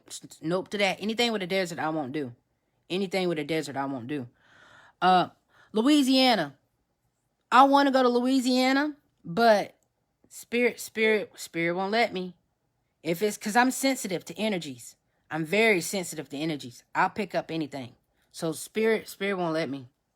Spirit won't let me. The spirits in Louisiana are too bad. Way too bad. Because in Louisiana, all they doing is evoking. They just invoking. And you talking about some dark magic? It's like literally too much dark magic for anybody to be hanging around in Louisiana. Like straight the fuck up. Like why? It's almost like hanging out around a portal. Why would you hang around an open portal when you know that literally they're conjuring souls all the goddamn time? It's like, wow, it's like going down to the crossroads and just hanging out waiting on the devil. Why would you do that? Like, why would you do that? So it's crazy to me. So yeah, Louisiana is like a portal of spirits. Straight up. So this is a Coolio story. Sacrifices. As I previously stated, and the phone is listening to me because I just told someone that Coolio died. But as I was about to send a message with a gift, I opened the gift part and this popped up as I told the person that Coolio got sacrificed. The universe confirmed it with with picture clues, and they wanted me to see this. The universe is always speaking to me. Look at each gift below. Seriously, this is twisted, but let's start reading. The good night gift with a black and white Freemason dog. Okay, so as soon as I learned that Coolio had died, guess what? I was talking to somebody. Look, I was literally talking to somebody.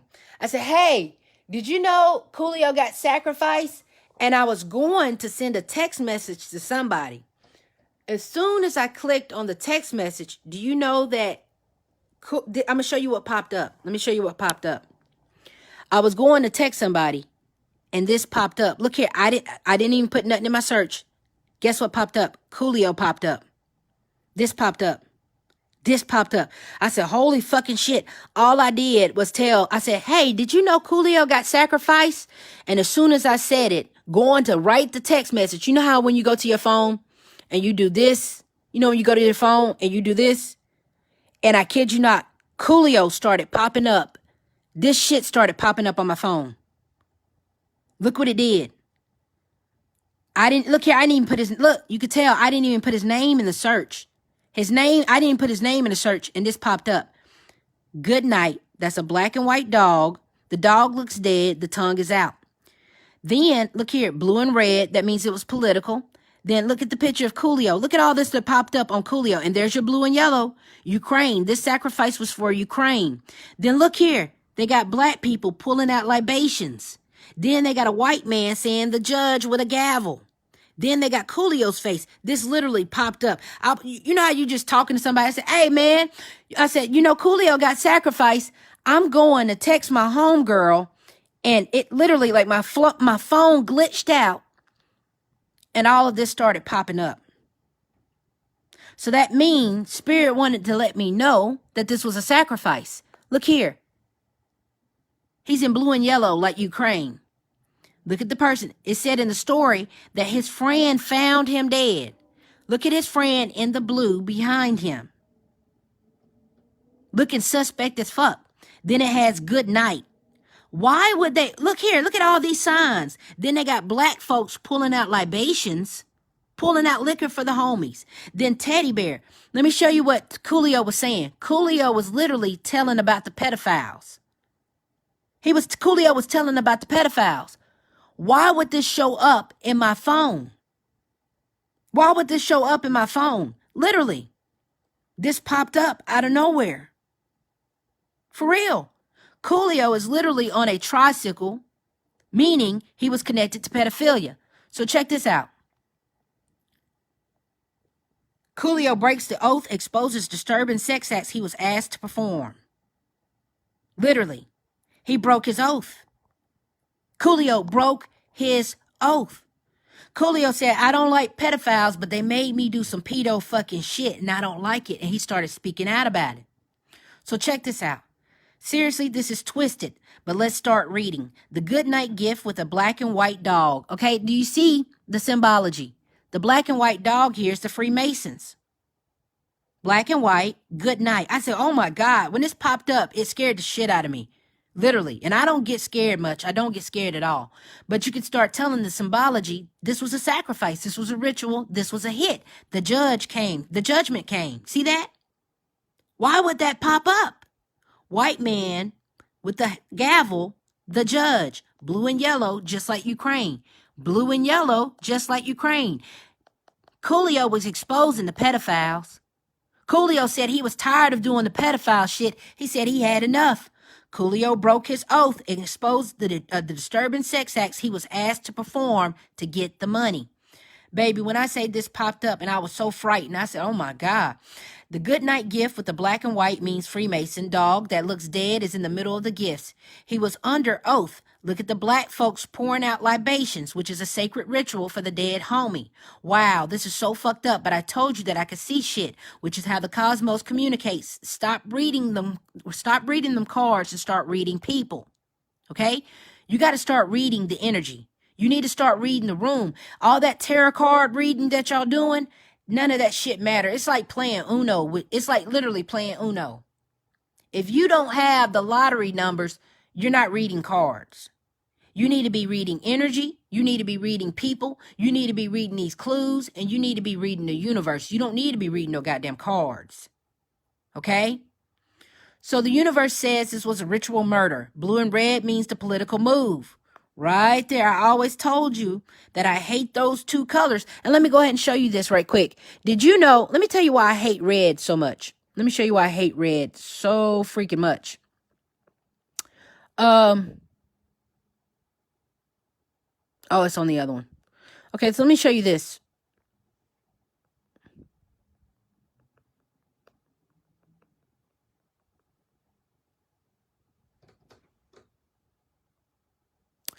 You see this right here?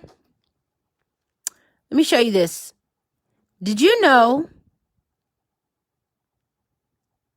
that red is a low vibration?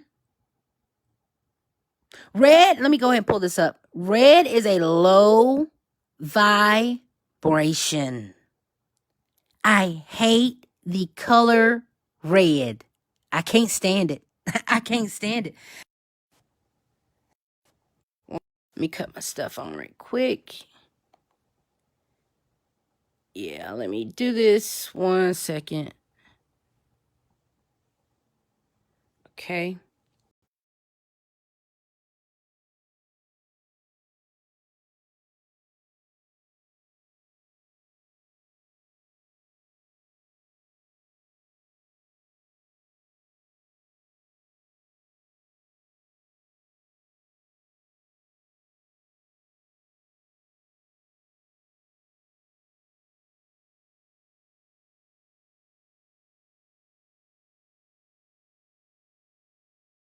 You always see me with purple on. You'll always see me with purple, white, black.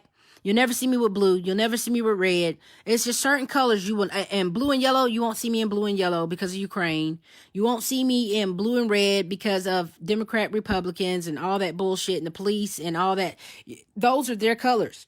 Okay? Those are their associations and all that stuff. Literally. Okay?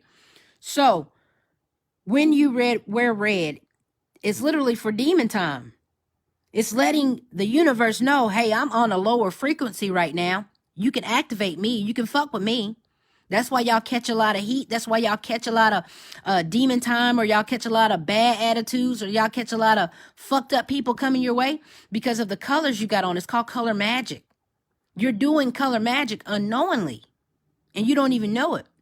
That's why you'll never, ever, ever see me wear red, because it literally puts you in a lower frequency. It's called the visible spectrum. We are wavelengths. Humans are wavelengths. Literally, we're wavelengths. That's why sin and all that. That's why sin and SINE and SIN are related. You're the sin wave. You cannot sin because you're the sin wave. Do you get it now? You're the spectrum. You are the light, the truth, and the way. You are the light. Literally. Your wavelength. So when you use these colors like they do, that's why the Bloods are red, and that's why the Crips are blue, and that's why the Democrats are whatever their color, and that's why the Republicans are whatever their colors are. They're channeling that energy. Every time, they're always channeling that energy. So that's why you see me really cautious about what I wear and the colors and all that stuff. So, and that's why they're over here doing color magic right here. You see this? They're letting you know that was a hit. And every picture is what? Blue and yellow, blue and yellow, blue and red. And then there's your black and white for the Freemasons. Okay? So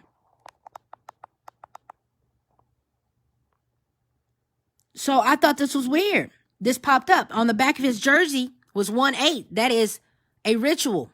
That means, guess what? The ritual is complete. The ritual is complete.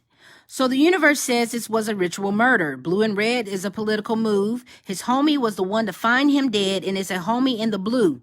Okay, come look at his homie. The homie found him dead. His best friend found him dead. Look, right directly behind him is a homie in the blue. The guy looks like he looks suspicious as fuck. He looks like, man, what am I supposed to do? He doesn't even look normal. In every picture, the guy does not look normal. He looks suspect as fuck. So, the judge gift means it was from the higher ups. Coolio admitted that he had to go pedo to get the money, and that indeed he signed the soul contract as well. Coolio already admitted that he signed the soul contract, and he was already speaking out about pedophilia. He was like, I do not like pedophilia. He said, man, I had to do some fucked up shit. He said, I had to do some fucked up shit to get that money. He's in the blue and yellow jersey that is a 18. 1 + 8 = 9. That means all rituals are successful and complete. Also mean that they performed that ritual for Ukraine. So his death was a sacrifice for Ukraine. Okay. So the ritual is complete. As you can see, I haven't typed one word in that gift search box, and I was only speaking about it. The teddy bears is the gift that pedophiles give to kids when they rape them. Coolio is on a big wheel and a lot of pedo symbolism. Yep. They got him on a big wheel. On a big wheel. Now let me take you over here, and we're going to listen to some videos of where he was calling out pedophilia.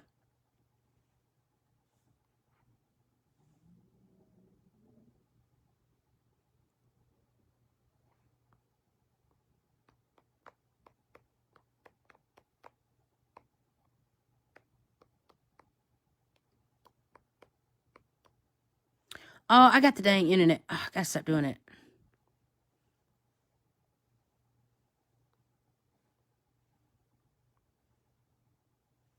All right.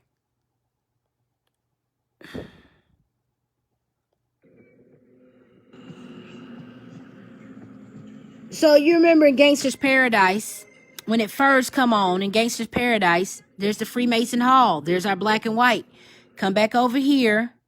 Remember I showed you the black and white dog. Good night. Right there in your face. It's the symbolism for me. So, that was a Masonic hit. I don't want to say political power, but the amount of social power that I was able to achieve. You would think that I would be a prime candidate for just to be, so we could say, we could call it something, to be a member of the Illuminati or a member of the elite society or whatever. You would think that they would come at me, and I think they did it sideways though. Nobody never got at me directly and said, we want you to join us and we're doing this. That's never happened. But I will tell you, I've had motherfuckers come at me on some weirdo shit, like on some gay shit. I've had motherfuckers come at me on some, oh, you should do this type shit. And I was like, what? Man, what the fuck? I don't want to say political power, but the amount of social power that I view that as being inhuman. I view that as I would never do that. So he's explaining that they came to him wanting him to do the pedophile stuff. Some things that I was trying to do. He's explaining that they wanted him to do the pedophile stuff, and he said it's inhuman. He literally said it's inhuman. Why would I do that? I would be I don't want to say political power, but the amount of social power that I was able to achieve. I view that as being inhuman. I view that as I would never do that. So, and then right when there was some things that I was trying to do that I felt were important, things that I felt would help other people, shit started happening to me. Went to jail. for some bullshit. Got convicted. Well, not necessarily convicted, but because I didn't do no time, no real time, but little shit started happening, you know? And I didn't even address the shit really because who the fuck? When you know, and when you're a celebrity, bro, when something happens, whether it's true or it's not true, once it's been said, for most people it's true. Because I view that as being inhuman. I view that as So he's talking about the pedophilia they wanted him to do. Now in my life where there's a lot of shit I know that I want to tell people. There's a lot of things that I want to teach, but I'm afraid. I'm gonna be honest with you, I'm scared because I got 4 grandchildren, and I got children that are in this world. I got people I care about, and I got people that I care about that don't necessarily believe what I believe. Yeah, and I'm not. I have no fear of death, and I think that those that would oppose my beliefs, they've probably done enough. If somebody's after me or if somebody's watching me, then they know enough about me to know that I have no fear of death. But I do have a fear of them hurting my family. So I'm scared about certain things. I don't talk about everything I know because I don't want nobody in my family to be hurt. But I do have a fear of them hurting my family. So I'm scared about certain things. I don't talk about everything I know because I don't want nobody in my family to be hurt. But I do have a fear of them hurting my family. So I'm scared about certain things. I don't talk about everything I know because I don't want nobody in my family to be hurt. It happened again. So basically he's saying, yo, they know stuff. I know stuff. He don't want his family to die and he can't say nothing. He's literally saying he can't say anything. And he said when he tried to say things, guess what? Little stuff started happening to him. He started going to jail. They started putting rumors out a bit against him. All kind of stuff. He broke his oath. He broke his oath. That is a straight up sacrifice. He broke his oath. Okay? Check this one out. Do I got R. Kelly on my playlist? No, not really. Yeah. I'm not with that.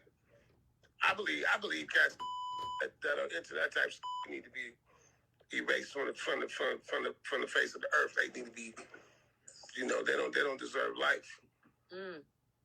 That's deep. Well, they had to find quotable. I actively seek out those type of and do my best to destroy them. You see that? He was against pedophilia. I'm gonna leave it at that, but yeah, that's one of my jobs. Okay. To kill pedophiles. You hear that? Teach. Do I got R. Kelly on my playlist? You hear that? Yep. So there you have it. There you have it. They sacrificed him. He broke his oath and they sacrificed him. He knew about the pedophilia. He didn't want to do it. He said they kept trying to approach him to do it. He didn't want to. They took him out. You see what I mean? They took him out. This world, people are not dying natural. Nobody's dying natural anymore. If they put a hit on you, they put a hit on you. That's it. If you're going to be sacrificed, you're going to be sacrificed. That's it. Nobody's dying normal. Instead of God protecting Coolio, he got him sacrificed. Coolio out here doing what God should have been doing. And look, Coolio got hit for not doing it. A lot of y'all are out here doing God's work. And it's so funny. Why are y'all doing God's work and God ain't even showed up to the first day? God has been a no call, no show since the first day. Y'all are out here doing more than God. Do y'all not know y'all are out here saving lives, saving people, saving souls. You're out here doing God's work. You're taking care of the nation. You're making sure everybody's shackles come out their feet. You're doing more than God ever did. There's been days when y'all ain't had no money, but you saw somebody at QT who needed money and y'all done gave your last dollar. There's been days when you barely had food to feed yourself, but you saw somebody else in need and you broke bread with that other person. You're doing more than God has ever done. You are doing more than God has ever done. And that's weird to me that we have to do God's job. Is that not weird to anybody? If God is your provider, there's no way in the world that you should have to want for anything. And that's just that. You're never supposed to want for anything if God is your provider. I'm telling you that straight up. Is there anything, is there any questions I can help anybody with?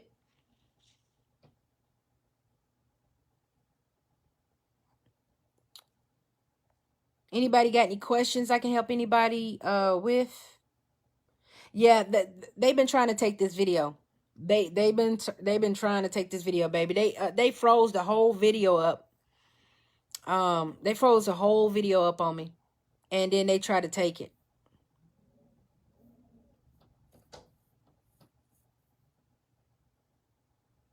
Yeah, see those storms? They're human. They're literally man-made. It's HARP. It's literally, matter of fact, let me go ahead and pull this up. Let me go ahead and pull this up because, one second. Here we go, right here. Top secret CIA Weather Control Division, Dick speaking. I mean pizza store! Oh, it's you, Stan. What kind of favor?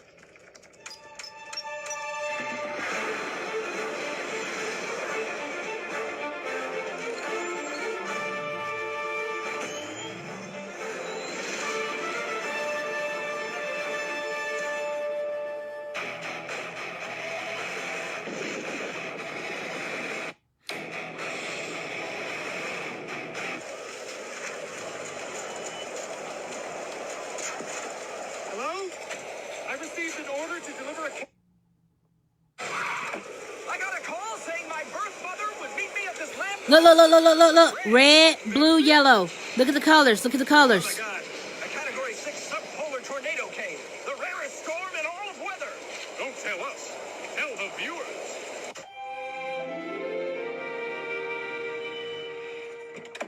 Well, it's official. I'm out at Channel 3 and Red, you two blue, are yellow. back in. Red, blue, and Thanks to yellow. us. What do you mean, thanks to you? We did all of this. Francine got you on the air, and I abused my CIA powers to make that superstorm. You made this storm? Lives were destroyed.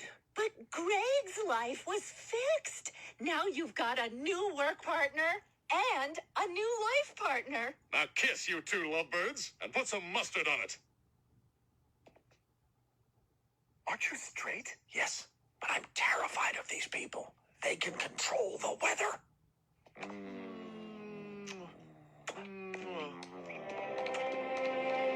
You did it, baby. We did it because we're helpers. It's just in our nature. You see they're in blue and red? They're in blue and red. The teddy bear, there's the teddy bear. Look there. There's a teddy bear. Kid walking around with no parent. Look. Yep. That's why I told you guys there's no such thing as a hurricane season. You see now why I say there's no such thing as hurricane season? HARP controls every weather, your sunny days, your rainy days, your cloudy days. They're literally controlling your narrative, your weather, your food, your stories, everything. That's why everything is make-believe. That's why I'm trying so hard to shatter your reality, because I gotta make you see that everything is being controlled. I'm being controlled. You're being controlled. We're all being controlled. But if we can get together and flip the narrative, then you see that we'll make them lose control. That's why I'm fighting so hard to get the ones who do want to fight to flip the narrative. We can make them lose control by us taking back control. So no, hurricane seasons, that's why I said, God said there's only 4 seasons: winter, summer, spring, fall. He didn't say nothing about no hurricane season. He didn't say nothing about no flu season. He didn't say nothing about no COVID season. He didn't even say all these holidays y'all are celebrating.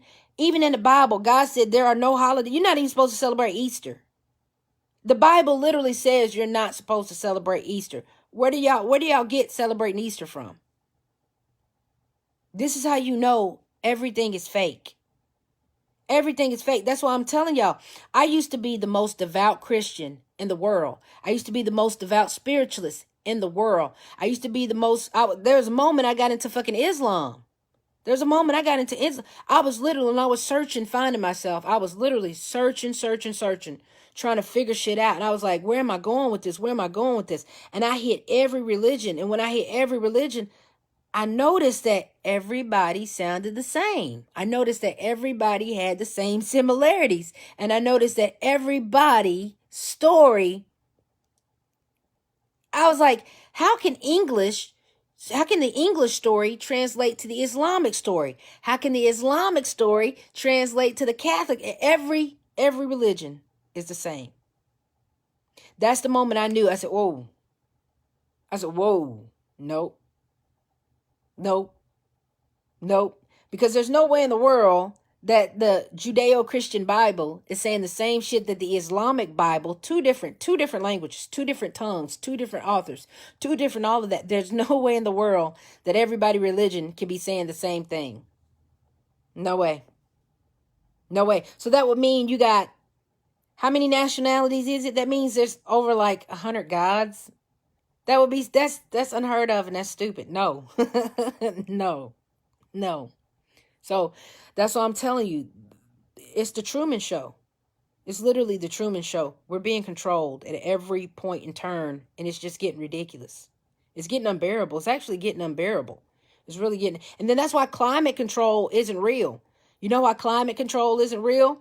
Because if climate control was real, we would only have one climate. We wouldn't have different climates all the time. We wouldn't get, it would stay hot all the time if climate control was real. Or if climate control was real, it would stay cold all the time. That's what climate control means. That means your climate is literally one climate being controlled. That means that one climate, say it got so hot that it never cooled off again. That's what climate control means. And that's why your government is lying, because we still got 4 seasons. Climate control could never happen.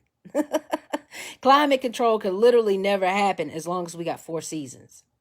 That's how you know they're full of shit. And it's just basic thinking. It's just common sense shit that you be like, now I know, because I've been living this long, that number one, climate control is not real. We've never had climate control before. We've been alive for how long, and climate control is just now a thing? We've been along how long, and COVID is just now a thing? Y'all didn't even know the common cold was originally named COVID in the first damn place before the government said something up to 2020. You didn't even know that. So, it's just weird. It's weird. Yeah, we are all connected. Absolutely correct. Good point, Lily. Yes, we are literally, I want you to know, everybody's already been chipped. Everybody's already been vaccinated. Everybody's already got the mark of the beast on them. Everybody is connected, okay? We're sitting up here acting like we're resisting and we're not complying. But y'all, we got tagged when we were born, okay? We got tagged when we came in the world. As soon as we came in the world, they put that chip in us. You know that, right? Soon as we got in this world, they put the chemicals in us. Soon as we came in, they started altering our DNA. We're just late. We're really late, and we're just trying to play catch up. But yeah, we already been toe tagged. We've already been toe tagged. Everybody has a chip in them. Literally. That's why they're trying to get you to upgrade your chip. That's why they're saying booster this, booster that, because the old chip that they put in you from way back, the chip, and this is why this is so important. If you ever went to an elementary school, if you ever went to college, if you ever went to high school, you've been chipped. You've been vaccinated and you've been chipped. So that's why we got to stop acting like The unvaccinated is better than the vaccinated because the unvaccinated is still vaccinated. It's just the vaccinated is more vaccinated than we are. They got more juice than we do. They got upgraded software, actually. That's all it is. That's the boosters is just upgrading, just like your phone. You know how they send you that message? Hey, you want to install the new version of your software? That's what the boosters are. It's to upgrade the old software that's in your body. And from all the wear and tear, from all the sludge you keep putting in your body, some of us may have passed the chip out. Some of us may have, so if you detox really good and you do a heavy metal detox, you pull that shit out your body. Some of us has literally pulled it out of our body. I pray that we're working to pull it out of our body. But a lot of us don't know that we've already been chipped, tagged, and poisoned. So it's just a matter of pulling it out. Anybody got any more questions? Yeah, it's gonna be a rough winter. And then here's the thing. Here's the crazy thing about God. God keep raising inflation. God know we cannot survive. God know that we cannot survive on this housing market. He knows we can't survive on this food. He knows the food is bad. He knows. He knows. He knows. And he's yet to come to our aid. That's the alarming part. As to why he won't take up for us, as to why he won't love us properly, as to why he won't take care of us. I'm literally asking him, like, God, why are you not helping us? Why? You help evil. God help evil get away all the time.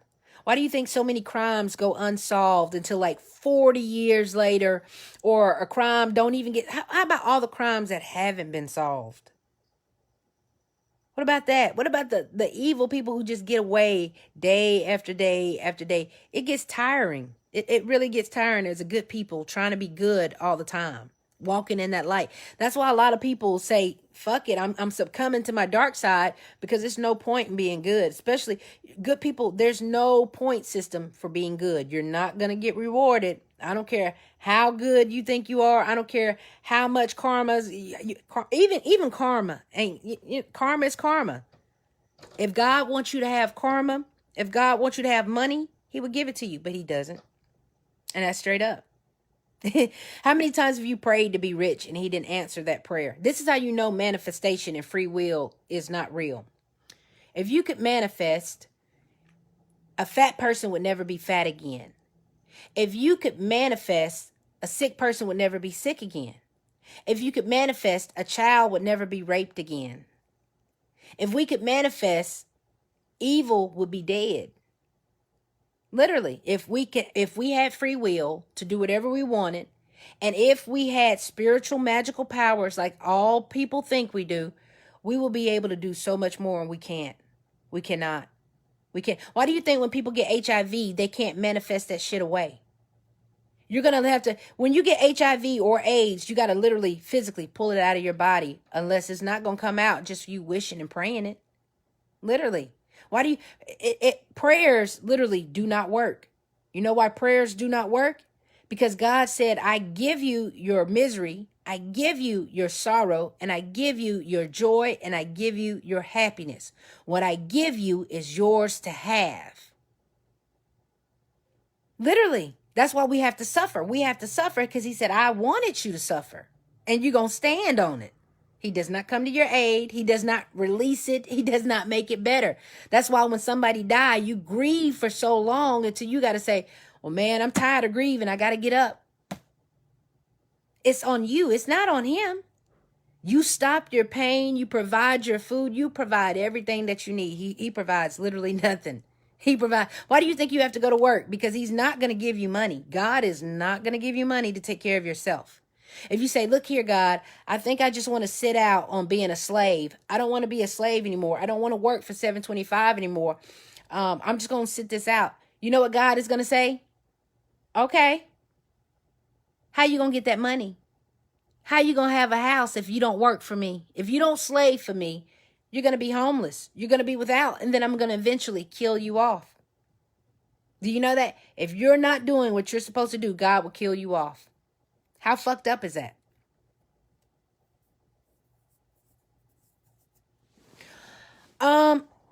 Why Gus said, why haven't people's patience run out is beyond me. It's a Bible verse. It's a Bible verse. Matthew 13 and 11 literally states, Matthew 13 and 11. Let me pull this up for you. If you want to know why people are being so dumb and they're not doing anything,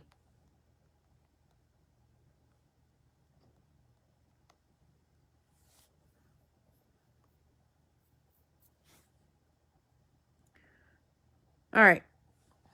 So Matthew 13:11 said, he replied, because the knowledge of the secrets of the kingdom of heaven has been given to you, but not to them. He made people dumb for a reason. He made you smart for a reason. He don't want them awake. These people that are the NPCs and the non-playable characters, he does not want them to attain knowledge. God literally said, just like he said, I need pedophiles and I need non-pedophiles. He said, I need dumb people and I need smart people. God said, I don't want everybody smart. I'm telling you, it's weird how I know the Bible like I know the Bible. I can. You want to go scripture? You want to go toe to toe? We can do scriptures all day. And I'm telling you, well, all that shit you're talking, you're missing the entire Bible of where God detests humans. He detests anything living and breathing that is not omnipotent. Literally. Literally. God does not like humans. He even said, I got tired of listening to their cries. He said all they did was complain, whine, moan, and groan. So he sent the floods to wash us out. God has been trying to get rid of Lucifer is the only person who's been trying to save us. God said, look here, we need slaves. Go make slaves. Lucifer cloned us. Him and Ninnersog, they cloned us. Okay, they cloned us for resources. After he did that, Lucifer put the God gene within us. That's why we can procreate and have a baby. Y'all keep thinking in order for you to be God, you have to be some big, holy, omnipotent thing. Little do you know, can you not create a person? Yes. If you are a woman and you can have a baby, you are a God, because what? You create, you can make and take life just as God do. So then therefore, you are the creator. You can create and make life. God got mad when Lucifer put the God gene in us to procreate. When we learned that we can procreate, God got mad and wanted Lucifer banished. That's why Lucifer got banished. He got the underworld. Poseidon got the water world. He got the earth and the heavens. You see that? You see how they broke it up? He got the earth and the heavens. And then they were really going to do away with Lucifer. And they said, I tell you what, just go and get banished to the underworld. They gave him the low world. Because he kept making humans. He loved humans so much. He said, I'm not going to destroy my creation. God said, you're not going to destroy your creation. He even went back to the assembly of gods. He said, look here, Lucifer put the God gene in the humans, and now they're walking, talking, and thinking for themselves, and they are procreating. He said, we didn't want them to do that. He said, he's playing God. God got mad and told on Lucifer. He said, they're out here. Yahweh said, hey, they're out here. Lucifer is playing God. Lucifer was supposed to be condemned for playing God because he put that God gene in us. That's where all the beef comes from. Literally. So God don't want everybody smart. Everybody's not supposed to be smart. Everybody's not supposed to make it out. He literally said, Matthew 13:11, he replied, because the knowledge of the secrets of the kingdom of heaven has been given to you, but not to them. The sheep are the sheep for a reason. Matter of fact, you're not even supposed to acknowledge them. We're not even supposed to entertain them. We're not even supposed to bother them. They're doing their job. God created them to be dumb. They're supposed to be just that. You're not supposed to be worried why they're not catching on. You're supposed to be worried, well, why you and your people are not getting out. That's what you're supposed to be focused. God wants you to literally challenge him to overthrow this shit. He's bored. He's bored out his damn mind. He said, man, humans have got to make a change. You're not going to get out of this any other way. That's why he's sending every obstacle your way. to see if you're really up for the task. He said, look here, I got a job for you. I want you to come up here with me, but I can't get you to come up here with me if you can't prove yourself down here. Meanwhile, you're still letting politics slide. You're still letting children go missing. You're still bickering and arguing with your brother and sister. You have yet to gain the concept of being a God. Therefore, you're never going to be a God. You're going to be stuck. You're going to be stuck until you activate the God gene within you. You're not going to move. You're not going to grow. You're not going to evolve. And that's just that. That's why I'm telling y'all, if we don't get our shit together, and this goes for me too. I'm not just scolding y'all. No, when I talk to y'all, I really talk to myself. All of these talks are really for me. And if you enjoy them, hey, that's cool. That's okay. But sometimes I got to talk to my higher self too. And then sometimes I got to talk to my lower self, and I got to tell myself, hey, you need to get your shit together. Hey, you need to love better. You need to move better. Y'all are literally watching me metamorph. You're watching me change right now. You're watching me grow up. You're watching me mature. You've seen me come on here many days. You've seen me come on here many days in low vibrations. I wasn't myself. I was either mad at the world, maddest. You've seen me evolve. You've seen me take it up. Every day I get up and I say, it's got to be something more. This can't be it. This can't be it. The only thing that's keeping me alive is taking care of people and stopping evil. That's the only thing that's keeping me alive. If it wasn't for that, I wouldn't. And I'm borderline. Oh man, you always hear me say, man, I'm ready to go. I'm ready to go home. You hear me say that all the time. I'm ready to go home because it's true. It's true. I have no interest in this world. I don't even fit in. You notice I don't fit in. I don't fit in. My kids are great. My kids are the best part. But at some point, your kids are going to live their own life. Your kids are going to grow up without you. They're going to move on. They're going to start their own family. They're going to do that. The kids will only be kids for so long until you're back to being lonely again. And after that, I don't have friends. My family barely fuck with me. There's nothing in this life that I like. There's nothing. This life brings me no joy. There's no job that I want to have. There's nothing that I want to do. Seriously. I find this place grotesque. I find it beneath me. I'm going to be honest. I think third dimension is beneath me. This world is beneath me. I don't want to be a part of it. I don't like it. I don't fit in. I'm a black sheep. I stick out. People pick on me. People talk about me. People say so much shit. I mean, I'm not made for this world. I don't understand it. It's a simple solution. This world is so easy to fix. All of our problems are easy fix. And nobody will do it. So that begs me to think that it's rigged. This world is rigged. If our problems are so simple, I can fix all of our problems in 48 hours. Give me 48 hours and I can fix every problem you have. If the government would give me power and would give me money and would literally give me the reins, I could fix our problem in 48 hours and have the world flipped. Straight up. So, I'm just ready to be great. Either I'm ready to be great or I'm ready to be pulled out of here.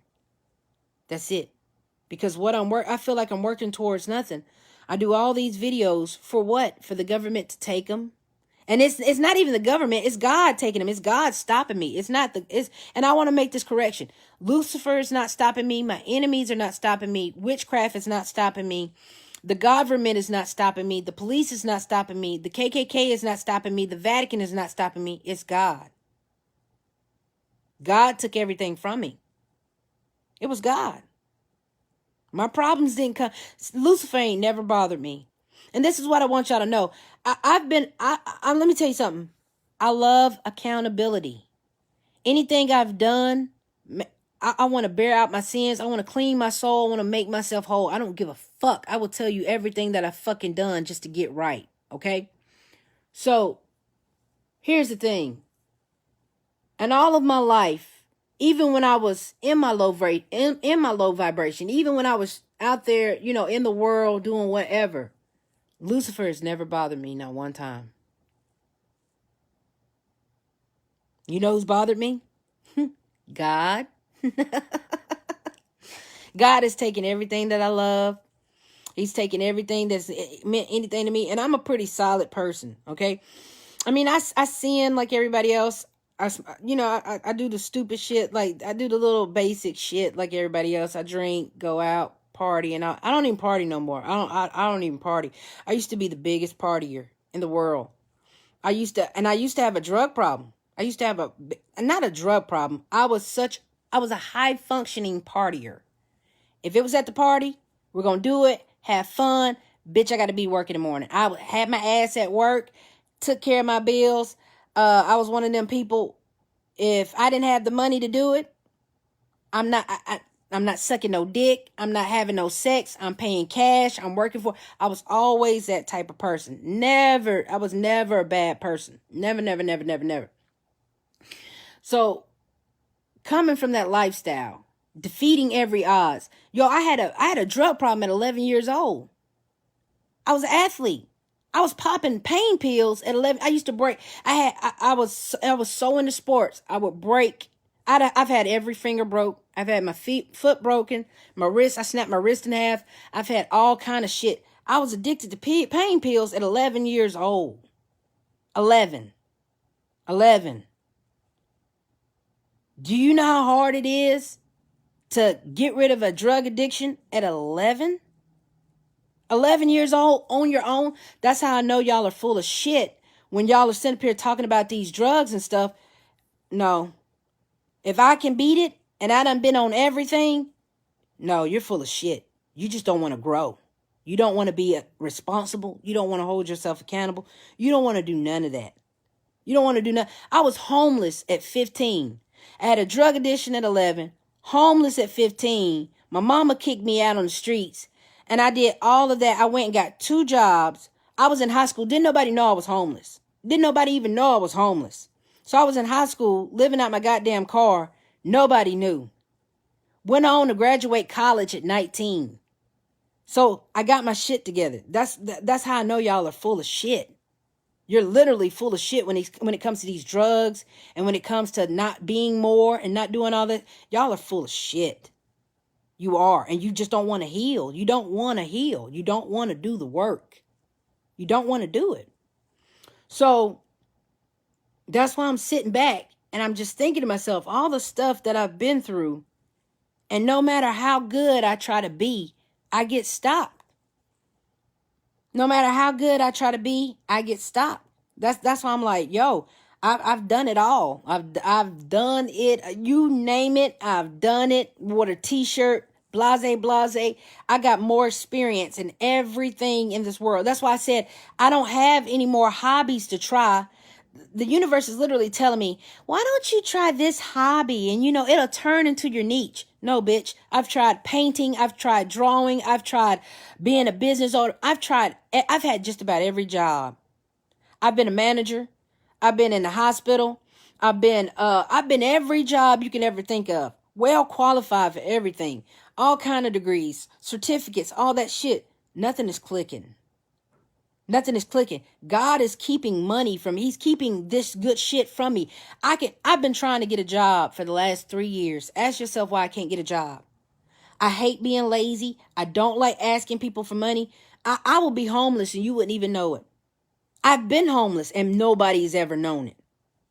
That's how far it goes. That's how my dignity is set up. I'm not going to let you know I'm hurting. I'm just that kind of person. Number one, you got too many problems on your plate. Nobody want to hear about my shit. That's the type of person I've been there before. I've been the depressed lady, couldn't get out of the bed. I've been the suicidal lady, contemplating death. I've been all of those bad things. And to walk out of that, cold turkey, quit smoking, cold turkey, quit drugs, cold turkey, quit drinking, cold turkey, quit sinning, I've done all of that shit by myself with nobody to help me. And to sit here and watch y'all make excuse after excuse after excuse is bullshit. It's bullshit. Especially when I know that God controls everything. God allows everything. And the more and more I try to better myself, the more and more God stops me. That's bullshit. That's bullshit. That's why I said Lucifer ain't never bothered me. And remember I told you about the dream? Remember the time I told you about the dream? Lucifer came to me. He said, hey, God been handing you a raw deal. He said, you come be with me. I'll take care of you. I kid you not. I'll never forget this dream. And I don't get scared. I don't get scared at all. And I do a lot of dream walking. Let me tell you something. I do a lot of lucid dreaming and a lot of dream walking. That's the only time I'm really happy is when I'm dream walking. And I do a lot of dream walking. That one night, I was dream walking, and it took me into the darkest of darks. It was like a dark I've never seen before. And it was this beautiful, like crimson table. Velvet crimson table, velvet crimson setup. I mean, it was dark. It was dark, beautiful. It was real macabre. It was real. I knew I was in another dimension. I knew where I was. I was aware. Lucifer came, sat at the table. He put me at the table. He said, you see all this? I said, yeah. He said, man, you're too good for God. He was like telling me, he was like trying to get me on this. He sat me down, had a full talk. He was like, yo, I could use you on my team. I was like, no, I'm good. And you know me, I pop off at the mouth. I pop off the mouth real quick. Nope, baby, I was sitting up to them. No, sir. Yes, sir. No, sir. Yes, sir. I'm good. No, sir.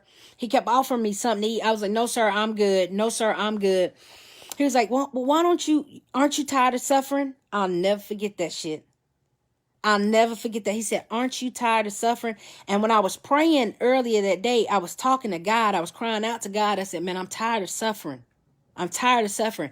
And for Lucifer to repeat that in my goddamn dream, because I was crying out to God, I was like, yo, you got me out here suffering.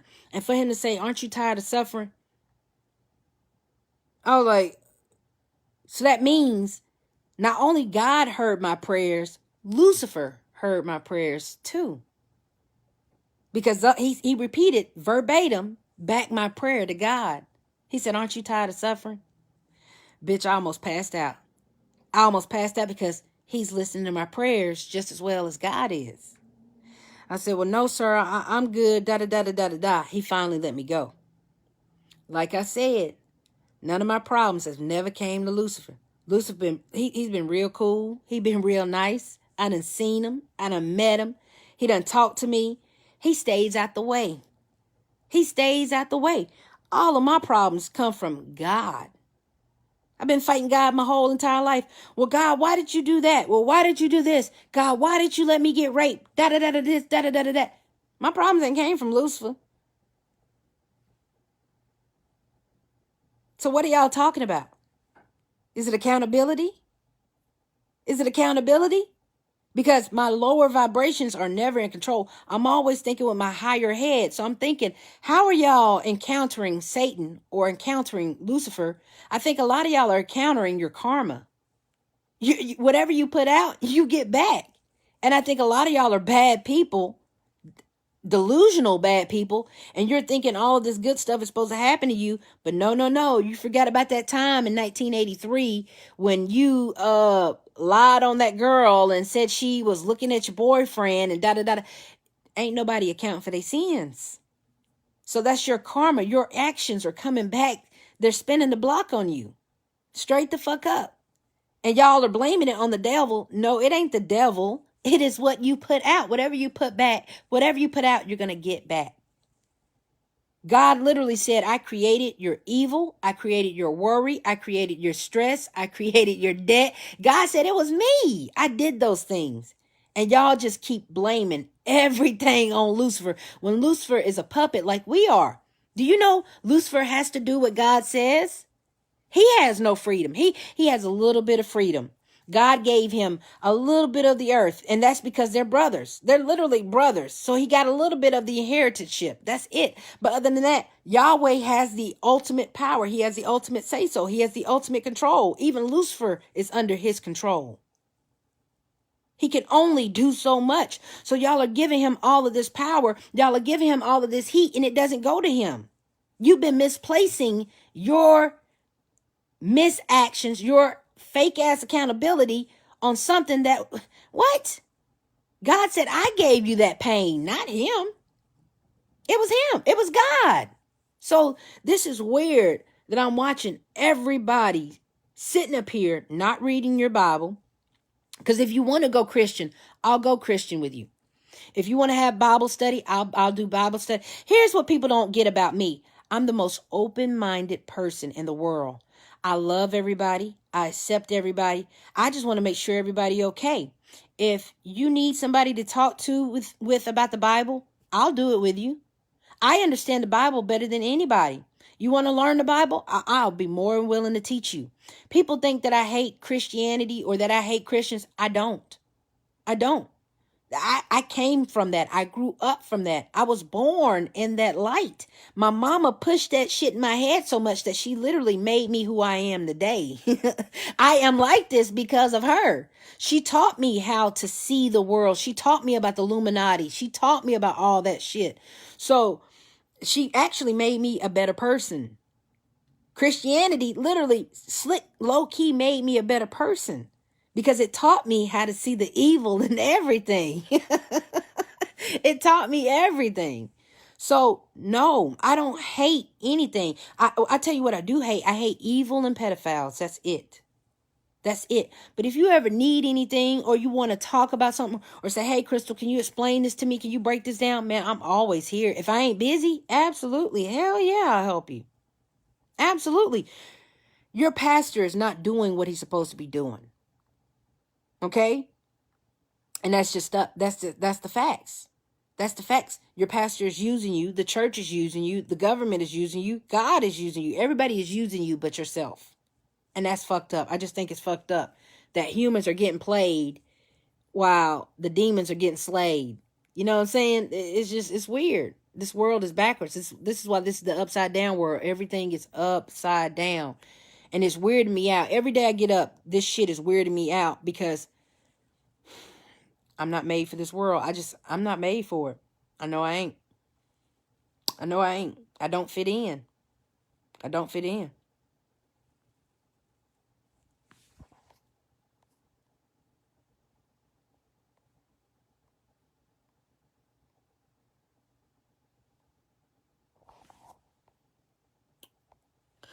I'm reading your comments. What do I see the end game looking like? Will evil continue to prevail on the earth, or will the great revolution finally come one day from fucking Bonnie Parker? Great question, Bonnie Parker. Let me go ahead and answer that. Bonnie said, what do you see the end game looking like? Well, sad to inform you, there is no end game. That's why it's called the infinity loop.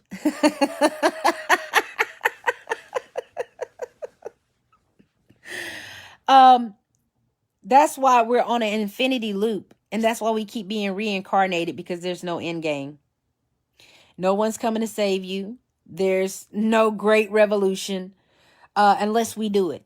Okay? The only way we're going to get saved unless we get up off our butts, put our hands on the government. And I don't mean violently. I mean, if it has to come to that, then it will come to that. That's why it's called war. Okay? We're here to fight war. We're here to fight. Okay? This is a galactic war. You're here to fight, whether it be mentally, spiritually, emotionally, physically, metaphysically, or whatever it may be. You're here to fight. You're supposed to be a fighter. You're supposed to be a warrior. But if we don't break the infinity loop, if we do not break from the matrix, if we do not break away from the evil that has consumed our soul, we're going to be stuck in the infinity loop. So there's no end game, because the world has been around for 4.5 billion years. Sweetheart, 1 billion year, we could never fathom living 1 billion years. We only live to 65. So could you imagine a billion years gone by, then another billion years go by? And here's the thing, if the earth is 4.5 billion years old, okay, why didn't God fix it in any of those billion years? That's how you know there's no end game. It's the infinity loop. We're stuck. And that's why they made Avengers, the Infinity Stone. God is Thanos. Y'all are missing the Civil War and the Avengers Synopsis, you are missing all of that. You are the Avengers. You are supposed to avenge this earth. You are supposed to start the Civil War against Thanos, and you're supposed to take down God. That's really what it is. And you guys are missing the mark. You guys are missing the mark. Big time.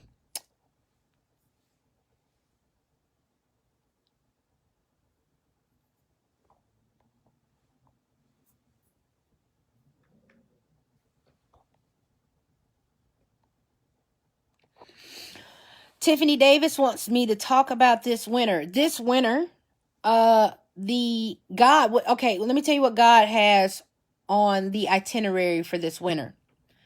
For this winter, God is going to shut down the energy. Okay? Remember, God said he was going to send famine, plague, pestilence, and war. Okay? And all of that, he's going to create an energy crisis. And in this energy crisis, if you think your power bill is up now, wait till you turn on that gas bill, okay? Europe is going to have an energy crisis. We're going to have an energy crisis. It's going to be Operation Dark Winter Part 2. So, we already got the food shortage. We've already had the recalls. So, it's about to get really dark. If you did not stock up, you're going to have problems. If you don't have precautions set aside, you're going to have problems. Because here's what they're going to do. They're going to cut on HARP.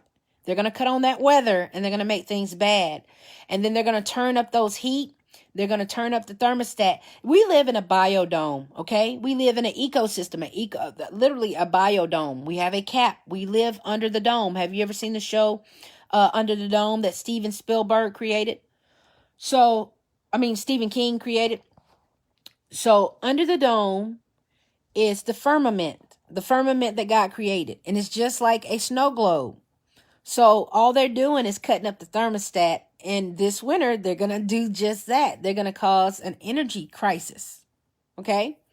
So it's going to be pretty bad. You need to stock up. You need to prepare. You need to do all that good stuff that you can so you won't be caught off guard. Because God is not going to provide for anybody. God don't even take care of the kids, let alone the adults, you know? If we got starving children, hungry, with no parents, no food, getting raped and getting murdered, what makes you think God is going to take care of you and he won't even take care of these babies? This is the one problem that I have with Christianity, because grown-ass Christian adults think that God is their savior. God takes care of them. Well, how are you so holier than thou that God is skipping over the babies to take care of you? You know? That's why I hate when churches say, God is a wonderful God. No, the fuck he ain't. We got these babies out here dying. We got babies out here walking around with ain't shit parents. We got babies walking around here with parents that beat on them. We got babies assigned to the wrong parents. We got babies out here assigned to the wrong parents. No, God don't give a fuck. Okay? He don't care. Reading more of your questions.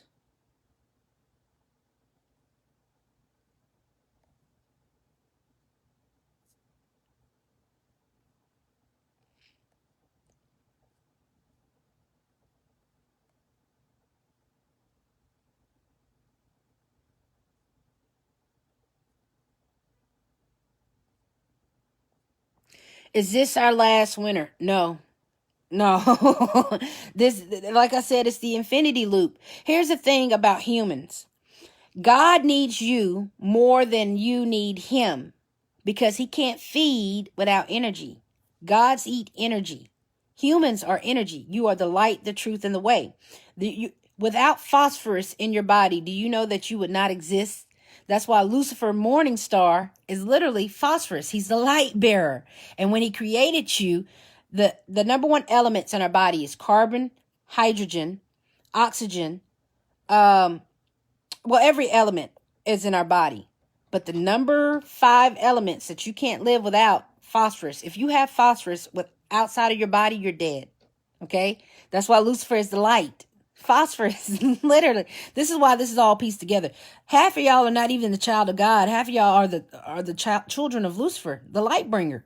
Literally. Because literally we all are, because we have phosphorus in our body. What is phosphorus? Light. Literally. So no, this ain't your last winter. Is this your last winter as a free person? Maybe. Yeah. Because they want to try out the concentration camps. They want to really use their military weapons. This is why this is World War III. But no. We got a galactic war we got to fight. And as long as there's war, as long as there's humans, and as long as there's famine, no. No. And then after the little people they do kill off, they're going to restart the world over because they got to harvest this world. They got a resource. Who's going to dig up the gold? Who's going to dig up the crystals? Who's going to farm? Who's going to plant all of this stuff? Who's going to do the little low wage jobs? Not the gods. The gods already did that. You see, the gods had to slave first before us. So they know what it feels like to be slaves. That's why they're not coming back to earth. They're like, no, you harvest my shit for me. I come pick it up and I cash in and you keep doing what you do. Other than that, no. No, ma'am. This might be your last winter freely walking around here, but no. No, baby. You're going to live a long time until God come get you. Until God get bored with you, you're going to live a very, very long time. Okay.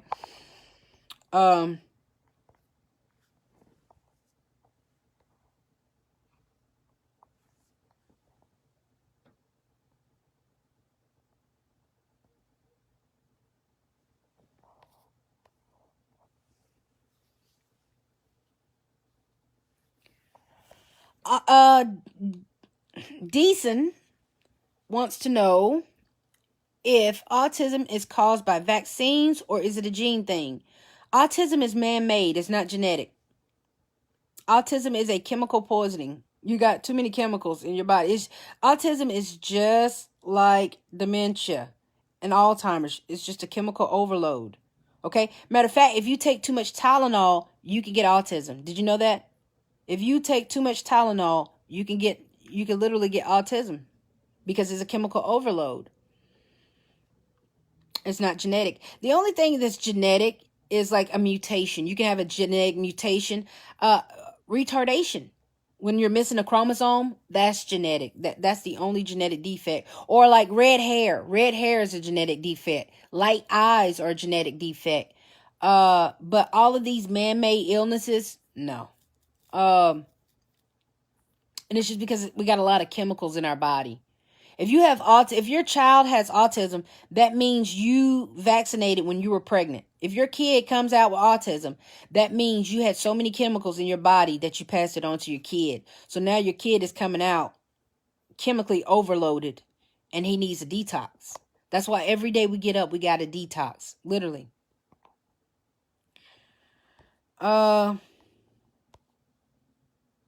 Tiffany Davis said, what about next year? Because I want to go back to school. What kind of school you in, sweetie? Are you in college or are you in high school or your homeschool?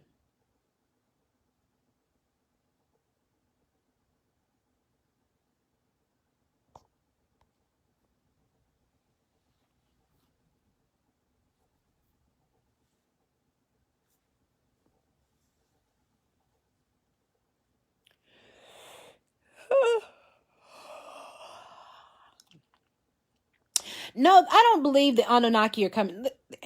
Great question.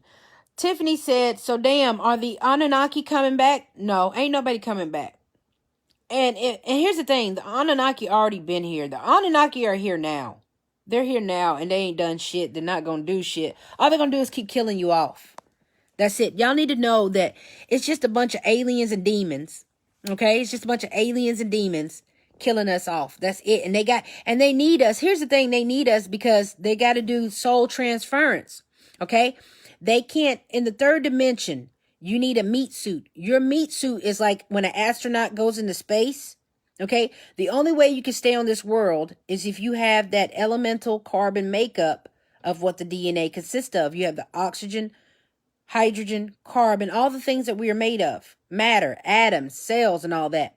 The only way you can come to the third dimension is if you have a meat suit, okay? Like the only way you can go to space is if you have a astronaut suit. Yeah.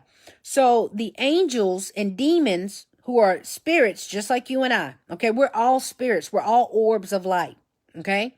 We're orbs of light. And when we pass through dimensions, and whatever dimension we get to, we have to take on a physical form, okay? You have to adapt to the physical form, whether you're in the first dimension, second dimension, or third dimension, fourth dimension, fifth dimension.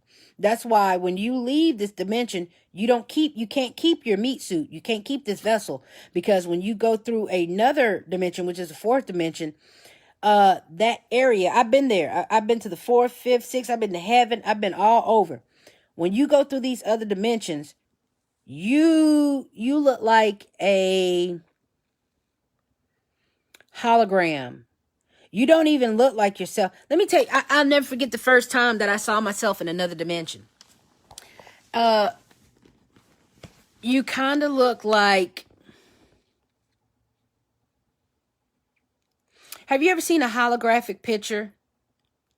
Or like some acid shit, like the trippy acid pictures? That's what we look like. For real, for real. We don't even look real. We look so different. It's not even funny. You don't even look like the same person. You're not even the same person when you leave this dimension. You got a whole nother body. It's called your light body. When you leave the third dimension, you get in your light body. When you're in a light body, it's like, you remember on Watchmen, Dr. Manhattan, how he had that glow to him? It's like that. And you look completely different. You like a god. You look different. So you don't even get to keep this body. That's why when you go to sleep, you're not supposed to leave. Your soul is not supposed to leave your vessel for a long time, because other spirits can hop into your vessel. That's how possession happens. That's why people get possessed, because their spirit leaves their body for too long. And it's other spirits around you saying, hey man, I need a vessel. I need a vessel. And they'll hop in your vessel. That's why you cannot let your guard down. You cannot lower your vibrations. That's how a demonic possession happens. When you let down your lower vibration, that spirit is allowed to walk in your body. That's why you got to spiritually stay sound and strong, because these spirits spirit hop. It's called soul transference. They're transferring soul consciousness, jumping from body to body.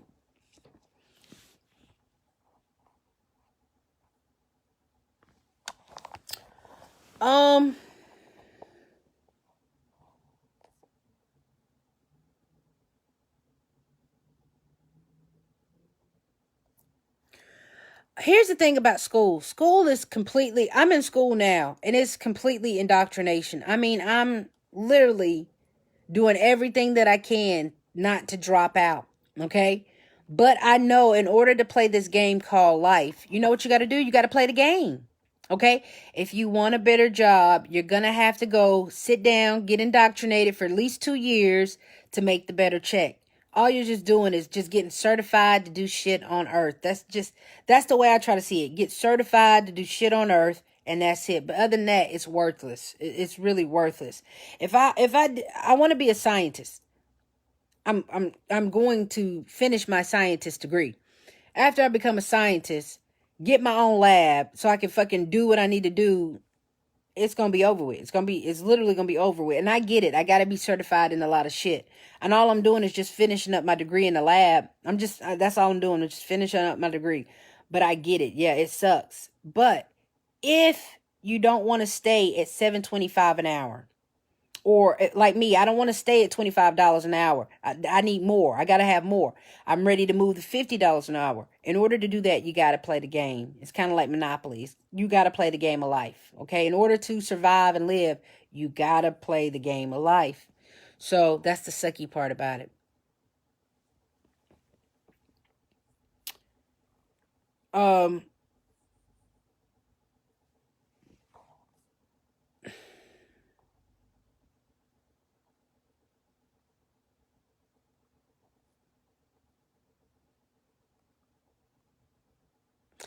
Marlo said, how do you detox from autism? Foods, herbal teas? You detox from... Here's the thing. It depends. The thing with autism is Because while you were developing in the womb, how much damage did the chemicals do? You know, like everybody has a mild form. Here's my theory. I think everybody has a mild form of autism, especially me. Have you noticed how I listen to music all the time? And sometimes I take shit like way too literal. You're like, what the fuck? You're like, Crystal, what the hell? I can get jovial and I can go back and forth. But have you noticed how like I can't function without music? I literally cannot function. I kind of act like Rain Man, don't I kind of act like, yo, she is like borderline, like, yeah. I think everybody got a little touch of autism, but it all depends on what part of your developmental frontal cortex that got damaged. Okay. If a major part of your development of your brain got attacked, then I think that's where the more severe cases of autism come from and you can't come back from. But as far as autism go, it's a load up of chemicals. If you use the herbs properly, like we're supposed to, you can pull that shit out of your body. You can walk out of autism. I've been doing it lately. Like, I've cut down on my music. I've calmed myself in different ways. And if you notice, I've slowed down my talking. You notice how I would talk real fast and I would just be zooming ahead, da da da da da. Yeah, I'm learning how to control. I'm learning how to pull myself out of that stuff. Because if you think about it, with all the chemicals we put in our body, we're fucked up. We screwed ourselves up. You're going to have to start pulling that shit out of your blood some way, somehow. The best way you can do that is with herbs. You can't use chemicals for chemicals. You're going to have to literally put the herbs in your body and you're going to have to make it work. Literally, just like that. Straight up. I think a lot of the kids that are have severe autism, I think they got so much damage when they were growing in the womb that they can't come back from. They really can't.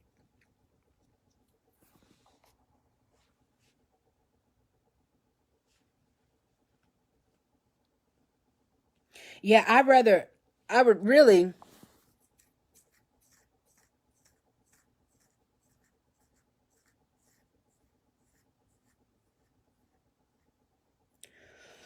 um,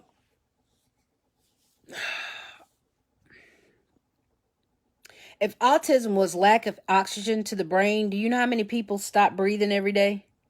I have asthma. I literally have asthma.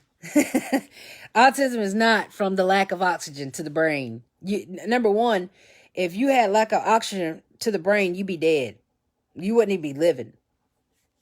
Literally. Matter of fact, Tylenol can cause autism. Tylenol. Do you know all the people with asthma would literally have autism? Because we can't breathe. We can't breathe. I can't tell you how many times I've died and come back. Let me tell you something. This is how weird this is. I want to say a few months ago, I had an asthma attack where I literally thought I was dying. I knew I was dead. I had to bring myself back. You know how many people that go for minutes at a time, brain dead with no oxygen, and they come back? Girl, I've had asthma attacks where my lips were blue and I was dead. My fingertips was blue. My lips were blue. And I'm sitting up there like I'm giving myself CPR to bring me back. I've died so many times. Matter of fact, they shocked me so bad one time. I told them, don't bring me back. I said, if you got to hit me with the shock again, I said, don't bring me back. I pulled the mask off me and they kept saying clear. And every time they would hit me with every time they hit me with the charges, I took the mask off. I said, if you got to do it again, do not resuscitate. Don't bring me back. I had to tell her that it was that bad. It was that bad. So,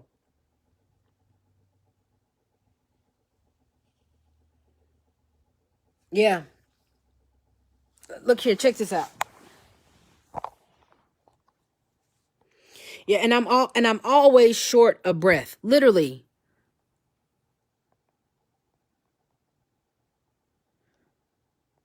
I got an inhaler and all that shit, but I slick low key heal my asthma with herbs.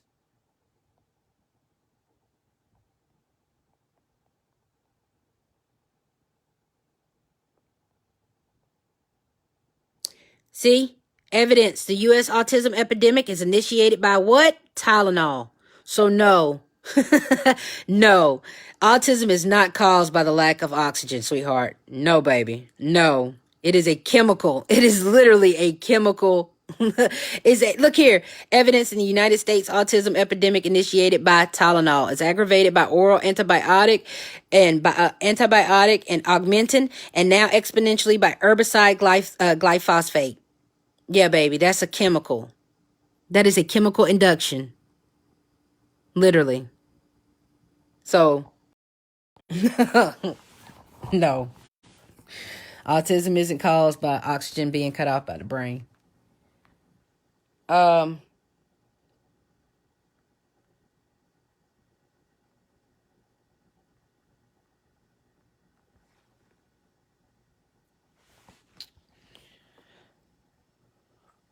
Bunny Parker said, can chlorophyll be a substitute for iron deficiency?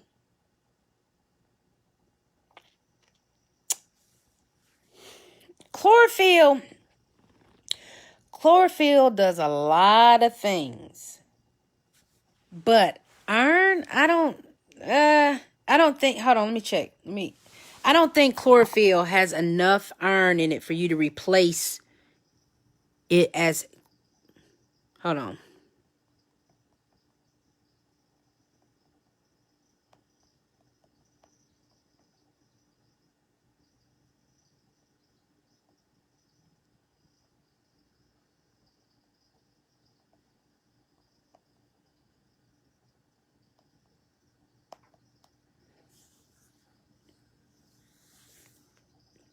Yeah, chlorophyll doesn't have enough iron. I mean, it has some iron in it, but if you need a complete iron replacement, you need to use iron fluorine.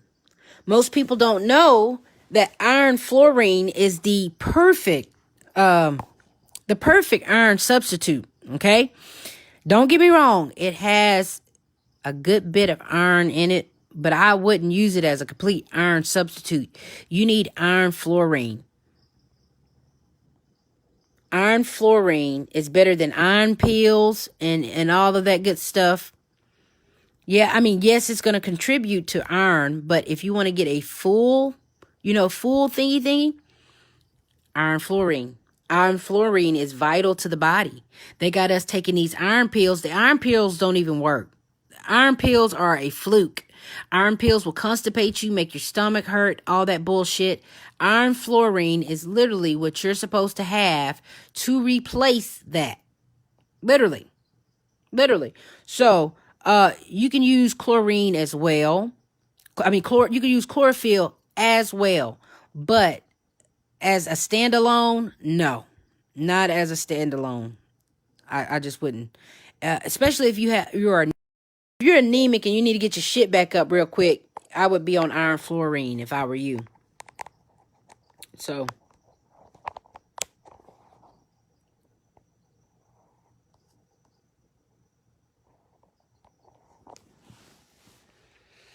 I'm trying to make sure I answer. I'm trying to make sure I answer everybody's questions. Any more questions I can help anybody with?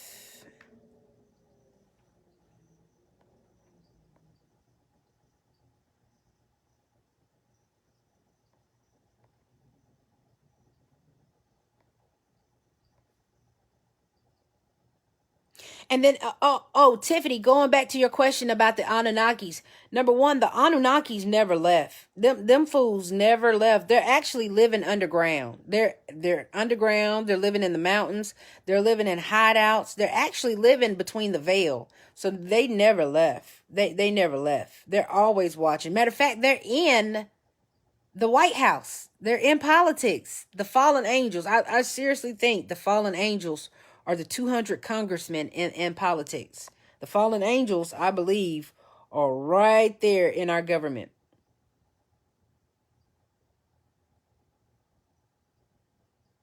Your red blood cells are not regenerating fast enough. You know what you need to do?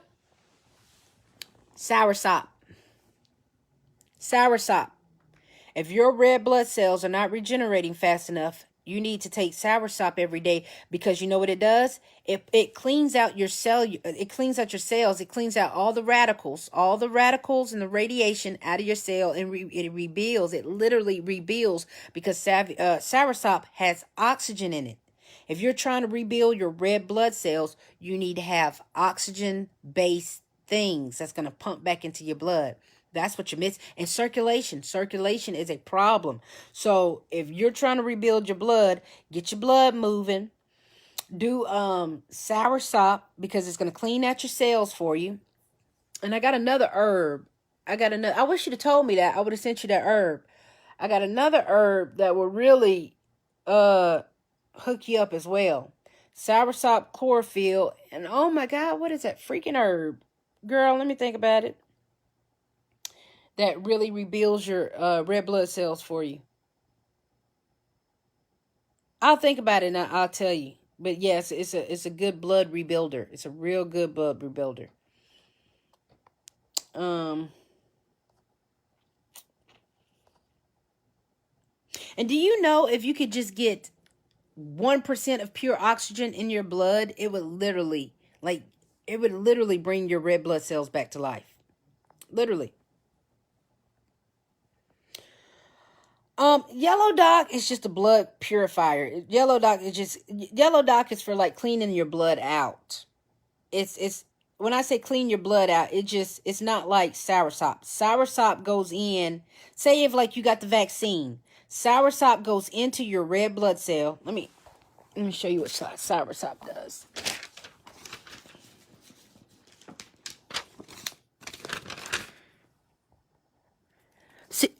Okay, somebody said burdock and somebody said yellow dock. Okay, no. Yellow dock and burdock are just cleaning mechanisms. They're cleaning. They don't go. Look here. Let me do it correctly. This is your RBC. This is the RBC. This is your platelet right here. What graviola, soursop. What soursop does, it goes inside of the cell, and say if this is a spike protein. Say if this was a spike protein. Say if this was HIV. Say if this was human debris. Soursop goes in, grabs those, pulls it out. Yellow dock is just like Fabuloso. Burdock is just like, it's just a cleaner. It's a cleaner. Soursop is a cell radical. It eats the radicals, which is the radiation, the weird shit, and all those little bits of DNA. It eats it up for you. It eats it up. This is just like Fabuloso. You know how you put the Fabuloso in your house to make it smell clean? All it's just doing is it's like throwing water on your blood. That's it. But if you want to, watch this. Soursop gives a deep cellular clean. Let me show you this.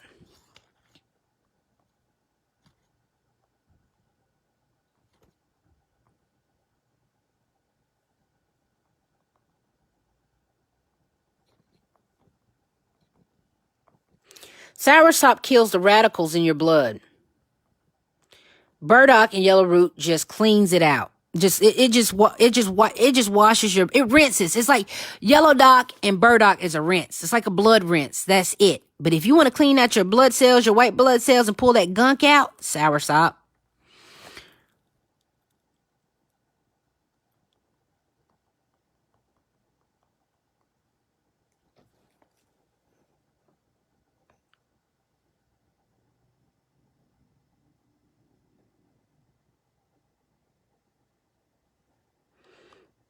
All right.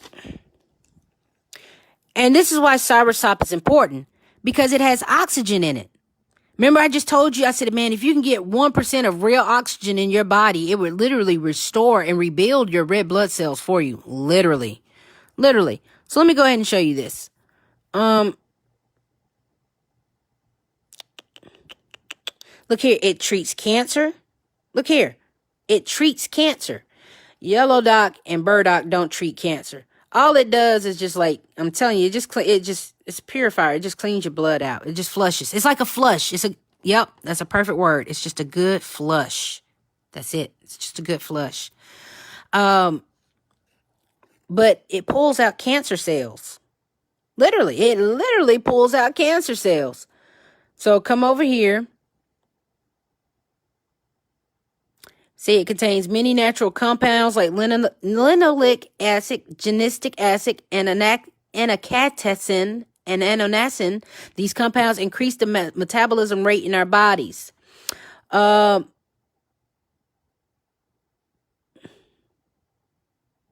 Soursop tea has an antiparasitic, antiviral properties, prevent worms in your intestines. Dun, dun, dun, dun, dun.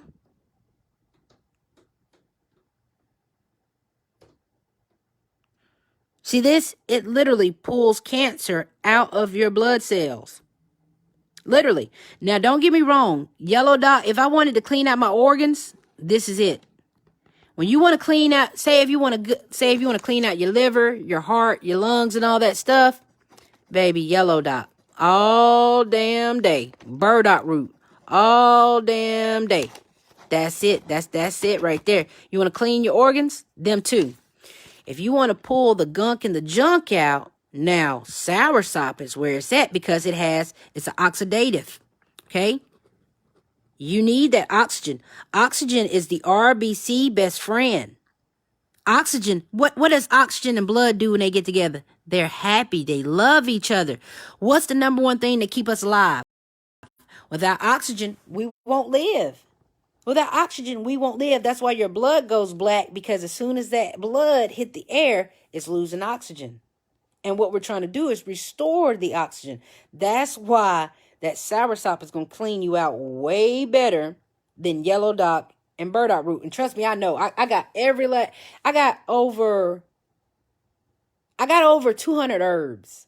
I got over 200 herbs. I done used them all. I done them all. And my favorite to clean that gunk out of your body would be soursop. It's easy. It tastes great. It's alkaline. It has so many medicinal properties to it. That burdock, it don't be hitting as hard. Or I feel like maybe the herbs are not as potent as they used to be. Because I used to have burdock. Man, back in the day when the government didn't catch on to herbs and all that stuff, before everybody made it big, it used to be really potent and really good, but now it's not so much. That's why I switched it up. That's how I found soursop, because I was like, burdock ain't burdocking like it's supposed to be doing. And I was like, yellow docking ain't yellow docking like it's supposed to be doing. If you're constipated, yellow dock. Did you know yellow dock literally gets rid of the bile in your stomach? So what it does is it loosens. I'm telling you, if you're ever constipated, yellow dock is going to be your best friend, because it's a literal natural digestive, and it breaks all that shit up, and it loosens your bowels, and it removes all that shit. That's what I mean. That's what type of cleaner it is. That's what type of cleaner it is. It's better for the digestive and your organs. If you want to clean out your blood, soursop. Yes, soursop would be great for autism. Absolutely. Absolutely. You know what's great for autism? That burdock root and yellow dot too, because you're cleaning out that poison. You're cleaning out that toxin.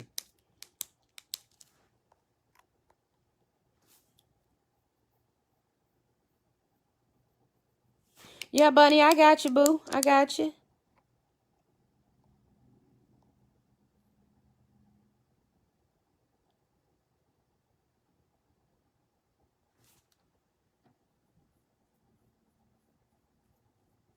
She gave you iron pills. Let me tell you something. Don't ever take iron pills on an empty stomach. You will lock your shit up. You talking about putting sugar in a gas tank. Take an iron pill on an empty stomach with no water, and your shit gonna lock. Baby, you don't want them problems. You don't want them problems. You hear me? You don't want them problems. I got a bottle of iron pills over there right now.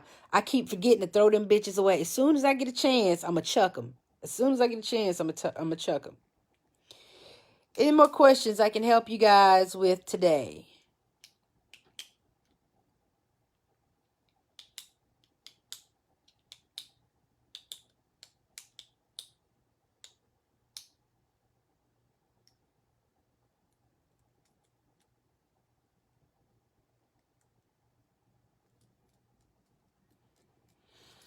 Yeah, that iron will make you up.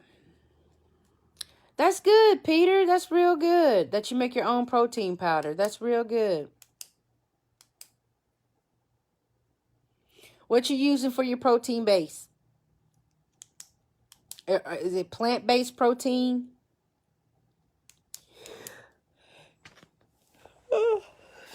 Yeah, if y'all got any questions, I'll answer them for you. I sure the hell will.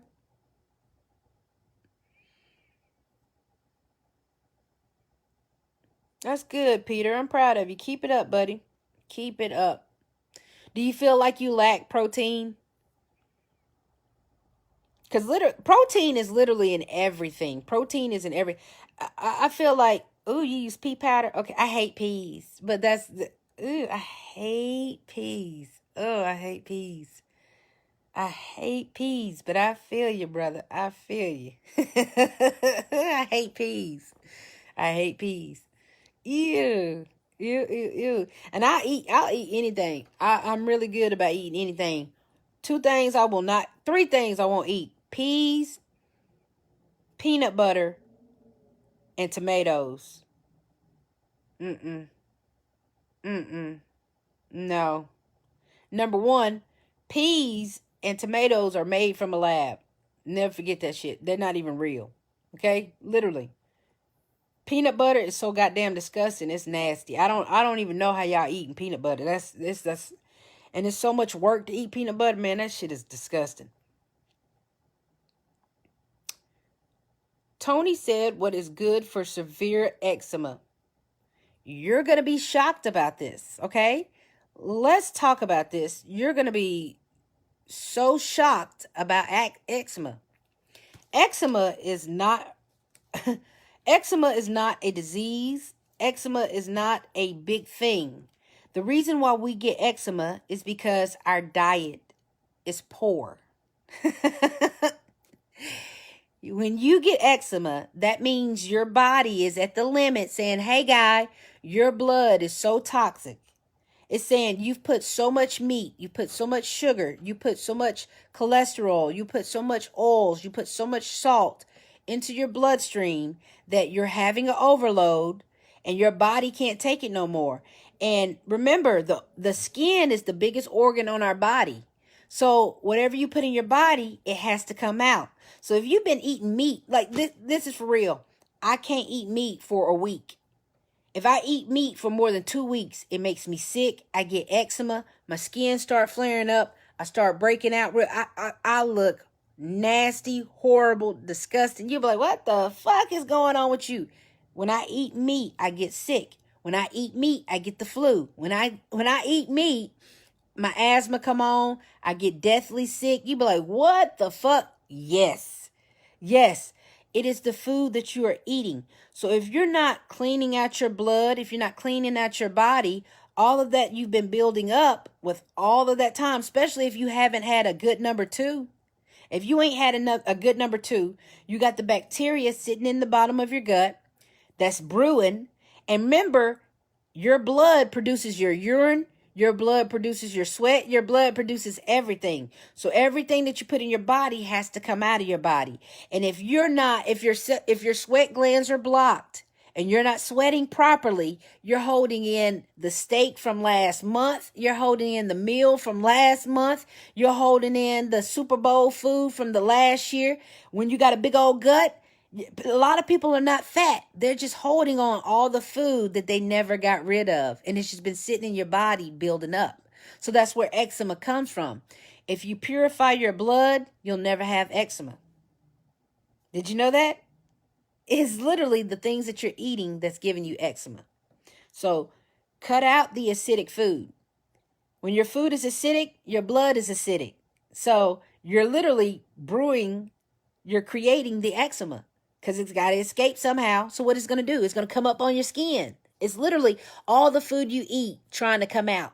So now it's on your arm, it's on your leg, and you're like, God, why am I itching? Baby, all that food been sitting in your body forever. You didn't rinse your body out. You got to rinse, you got to do an internal wash, not only on the outside of the body, but on your inside of your body. That's why it's so important to detox. If you don't detox, you're going to get asthma. You're going to get asthma. You're going to get eczema. You're going to get the flu. You're going to get every disease if you don't clean out your body. It's like your car. You can't keep putting trash in the gas tank. You can't keep putting sugar in that gas tank. Before long, it ain't going to run. So that's pretty much what it is. It's your food. Change your diet. Change your diet to an alkaline diet. I promise you. I used to have eczema problems until I changed my diet. Look at my skin. Look at that. Look at that. Never again. Now, if I start eating crazy, yeah, that eczema come right back. All of that crap. Mind you, I never had acne. I've never been one of those kids who had acne. No, none of that. I'm weird. I was even born without an adult set of teeth. So I don't even grow hair on my legs. I am not human. I don't grow hair on my legs. I don't have an adult set of teeth. I never got acne. I don't know what the fuck is up. But I'm telling you, if you treat your body right, you'll never get any of that stuff. Do alkaline diet and a lot of water. Keep your blood pure. You have great skin.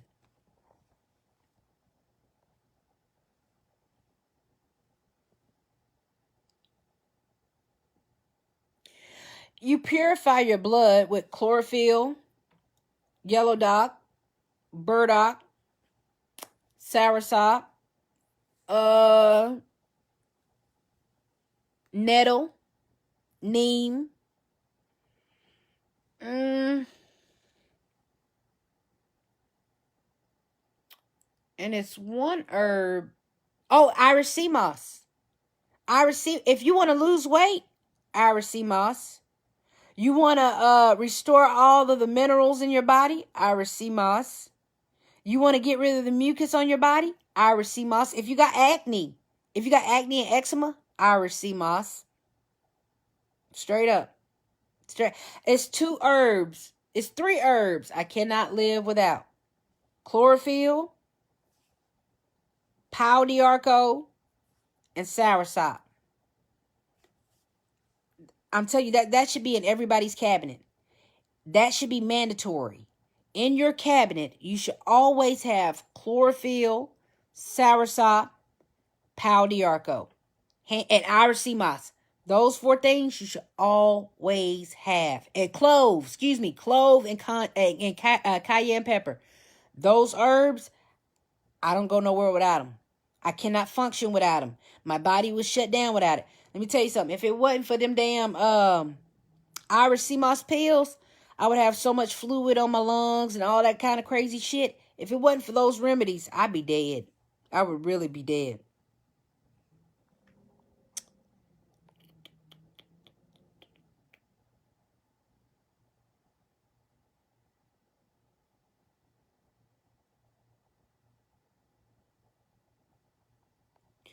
Oh, you're welcome. No problem. No problem. Does meditation help release soul ties? Well, no. No. Let me tell you what meditation does. Meditation helps you clear your mind to receive the answers that you need. In order for you to get rid of them soul ties, you're going to have to do a form of, let me show you.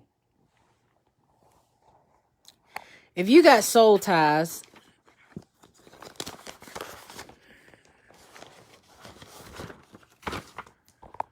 all right.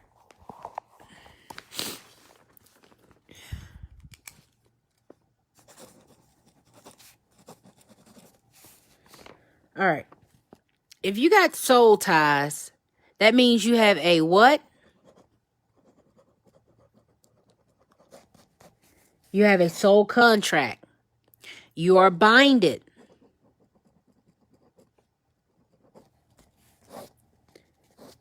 Who are you connected to? That's the thing. You don't know if the soul tie came from your first girlfriend, the stripper you fell in love with, your baby mama, your kindergarten crush. You got to figure out where the binding, because look here, it's a physical contract. It is a spiritual contract. What you're going to have to do is you're going to have to sit down and figure out who got you binded. You're binded to someone. So you're going to have to do a form of white magic to release yourself. And as simple as this, when we have soul ties and soul contract, guess what you're going to have to do?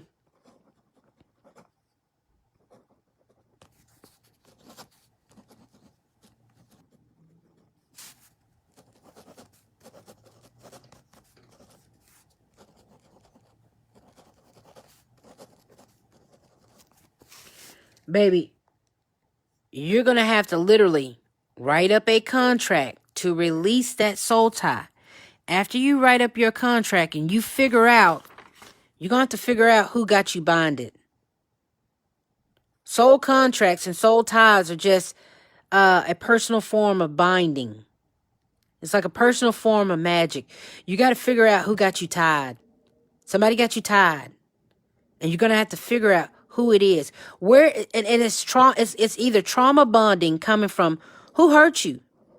You're going to have to figure out who hurt you, who dealt the pain, who dealt the trauma, and who are you over here linked to.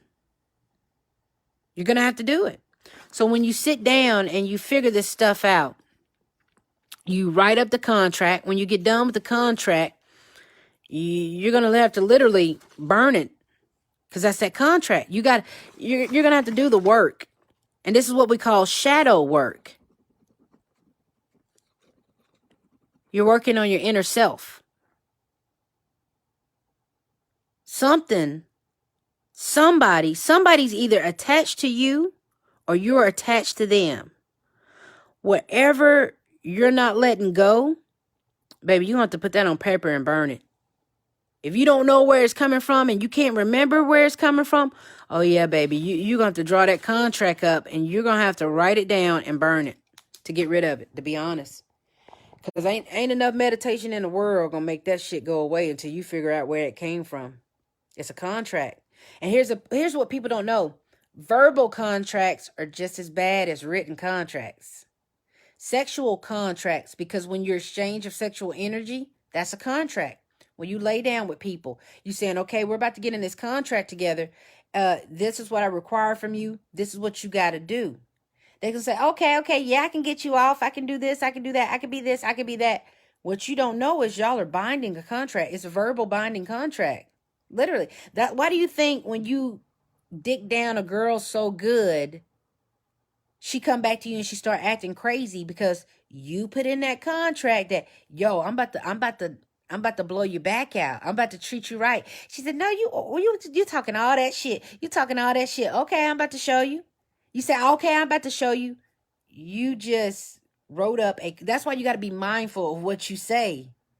You can't be out here talking reckless to these women. You can't be making promises. You cannot touch a bottom of the woman's you can't touch the bottom of a woman's vagina. You do that, you're talking about soul tie. She'll be connected to you forever. You're the guy who reached the deep abyss. Oh, buddy, you're fucked. You're fucked. So you're going to have to put it on paper. You're going to have to bind that up. You're going to have to release yourself from that contract. And there ain't enough meditation in the world going to do that. No, you're going to have to put in that work. You have to release yourself from that contract. So that's just how it goes. You can't, that's why we got to stop engaging with everybody. We got to stop. And that's why flirting goes as far as it does. What happens when we enter into a flirt contract? That shit starts to get dangerous, don't it? You start flirting one day, little harm. You think it's so harmless, but you don't know that those small little words is creating a really big contract that you're going to have to co-sign sooner or later. Okay, you done all this flirting. You done all this chasing. You done all this turning me on. It's time for you to sign that contract and show me what you got. That literally the woman is going to pull your card. Hey, either put up or shut up. Then when you put up and you put it down, you're bonded. That's why bitches be busting out the windows of your car. That's why women be acting the way they acting. Number one, don't ever hit the bottom of her ocean. Number two, that will be your ocean forever. If you ever hit the bottom of that deep abyss, you're fucked. You get that bitch the basic and you get the hell on. Don't get up there showing out, trying to do it real big. That's how you create soul ties. You are tying. You are literally, man, I can't believe that dick was so good. I got to go back and get this. And you're tying yourself to that lady. Okay? That's why people are walking around here. Everybody's not married because we're getting into soul ties without a paper bond. That's why why do you think marriage is a paper bond? It's a soul contract. Marriage is a soul contract. So you're going to have to sit down, write up a soul contract and release yourself. Just like when people get divorced. It's the same thing. When people get divorced, what do? All right, in this contract, you get this, you get that. Y'all release each other. You literally release each other. So you're going to have to put it on paper. Just like you would a divorce. Just like you would a divorce. You got to do it the same way. Yes, you can always have more. And this is why it's so important that you don't let spirits latch on to you. You don't even have to fuck people for them to attach on to your spirit. You could be someone's saving grace. Say if somebody was having a bad day and they were just really feeling low and you came in and you showed that person some attention, some love, and some support. But say if they're not right in the mind and any little attention they get throws them off. And from here on out, oh my God, they got a crush on you. They're always doing too much. They're throwing themselves at you. And oh my God, you're my savior. You save me. That's a soul tie. Not many people see that. That's a soul tie. That's why you got to really watch how you carry yourself or what you do around people, because people are latching on to that light that you have. They're drawn. People are like moths drawn to a flame. If they're dark enough and in their lowest hour and you got a light on, guess what they're going to do? They're going to draw to you. Literally. So you got to be really careful. Even down to your friends. That's why people use people. People are using people because we're getting into verbal and nonverbal contracts, soul ties with each other, and we don't even know it. We're binding each other to each other. Hey man, you got this I can borrow? Yeah, I'll let you borrow that. That's another soul tie. Now you got my shit. Now I can't rest at night because you won't give me back my shit. That's another soul tie. We keep mindlessly tying ourselves to each other and don't even know it. Don't even know. That's why sometimes I don't even let people touch me because I don't want that soul tie. Or I won't go out in public because I don't feel like picking up other people's soul. I really don't feel like picking up spirits. I'm bad about picking up spirits. Sometimes I don't even feel like I be acting like myself because I picked up so many spirits. That's why you got to clean your electromagnetic field, because other frequencies are attracting to you. You are an electromagnetic being. Therefore, you're going to pick up a frequency. You're going to pick up a signal. Somebody's going to be like, I like that radio station that you're playing. I like the radio that you're playing. Hey, let me jump on your bandwagon. People will jump on your bandwagon, literally, because you are that frequency. You're sending out that signal of, hey, I'm cool. Hey, I'm fun. Everybody's, ooh, I like that. And that's where they come and they eat off your energy. They take your energy. Like the Dementors in Harry Potter, when only way you can kill them is if you put the light on the darkness. Yeah, people are eating off your energy because you're feeding them. You're literally saying, hey, who wants to be tied to me? I'm really cool. I'm really fun. Oh, I do. You like to drink? Yeah. So now our new soul tie is going to be Casamigos. Or, hey, you like to swing? You like to do orgies? Oh, yeah, I love orgies. So now your new bonding, you're bonding with orgies. Hey, you like strippers? You want to go to strip club? Hell yeah. So now your bonding and your soul tie is going to be with the strippers. We create soul ties everywhere we go. People are just not aware of it. It's not aware of it. Yeah, people feed off your energy. Straight the fuck up. That's why you're drained all the time. That's why you can't go around narcissistic people or petty people or negative people, because they're feeding off you. They're called energy vampires.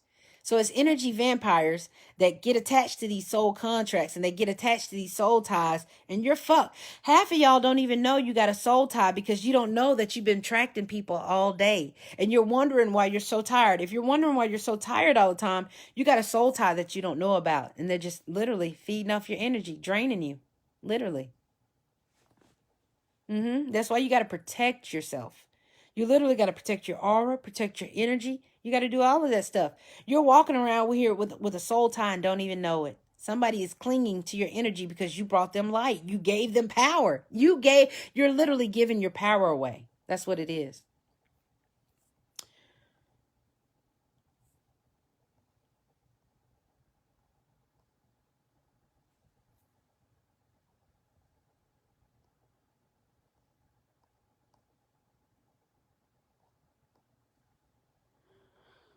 All right.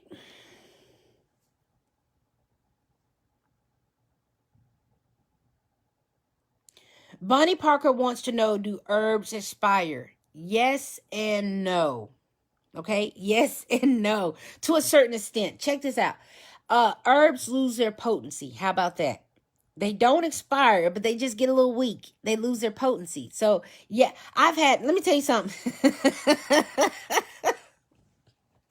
Let me tell you something. Oh my God. One time I had some herbs in a jar, and I said, I just want to see what it smell like, what it tastes like, what it be like. It was still a little power to it, but it wasn't as strong as it used to be. So it just loses its strength. It's like humans. As we get older, we lose our strength, but we don't lose our flavor. We don't lose our power. We don't lose our ingredients. We don't lose what makes us us.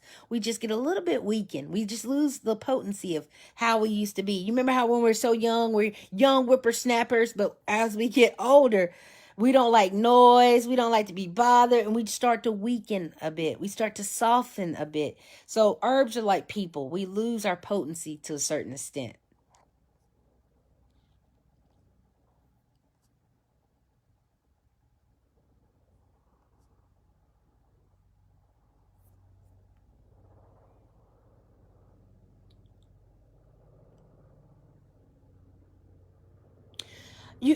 Okay. So you get rid of soul ties by writing it down. Right? You got to literally, and you got to write in cursive. If you write in print, if I say, and then you got to watch your wording. You really got to watch your wording. You can't say things like, I want. You'll never get it. You have to say like, I desire. I desire. Oh, don't write it in print. But see, I write in cursive. So if that's why it's called cursive. Let me show you something. Let me see how I can do this. You see this? Cursive means to curse. If you write in print, I write in cursive so much that I can't even write in print. When I write in print, aren't the words broken apart? So the curse is not going to stay. The spell is not going to stay. Don't write in print. That means it's not binding. Nothing is going to bind. But what do we do with cursive? Cursive is binded. Can't break. You cannot break that word. That's why it's called cursive. That's why the public schools wanted the kids to stop writing in cursive, because guess what they were doing? Guess what we do when we write in cursive? We manifest. We literally create what we write. Literally. So when we write in cursive, we're binding whatever we want. So you can't say I want. You have to say, let me hold this right quick. Let me check. See if I can do this. Hold on. Let me see if I can do this. Okay.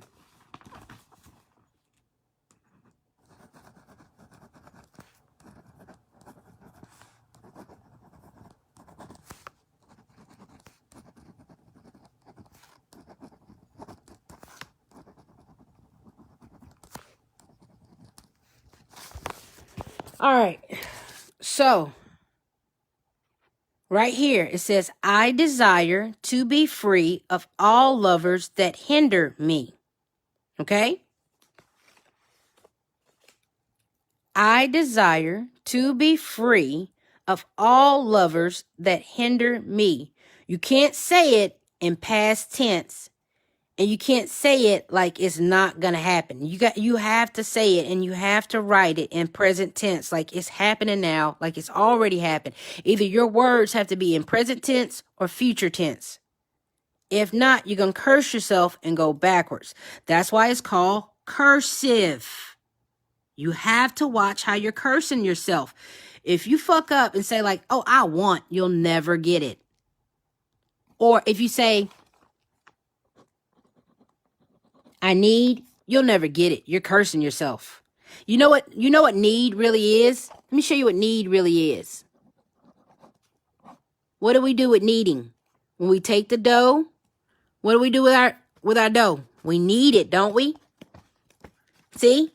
That's why the English vernacular, that's why the English language is the most fucked up thing in the world. Look at this. This is literally cursing the people. The government is literally cursing y'all and you don't even know it.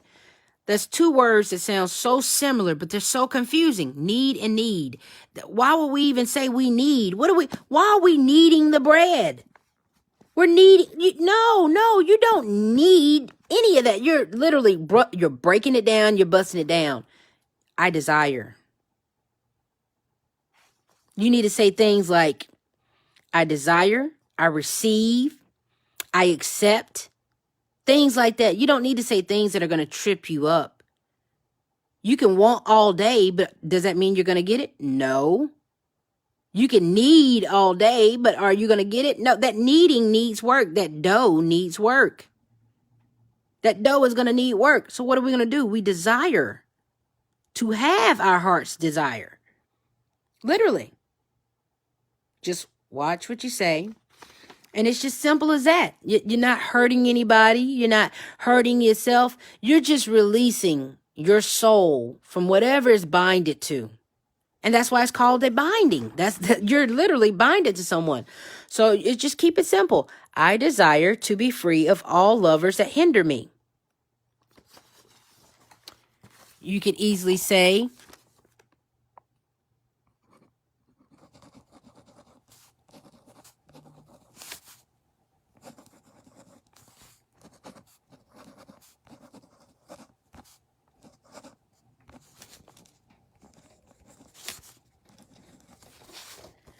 I desire to be free of all that ails me.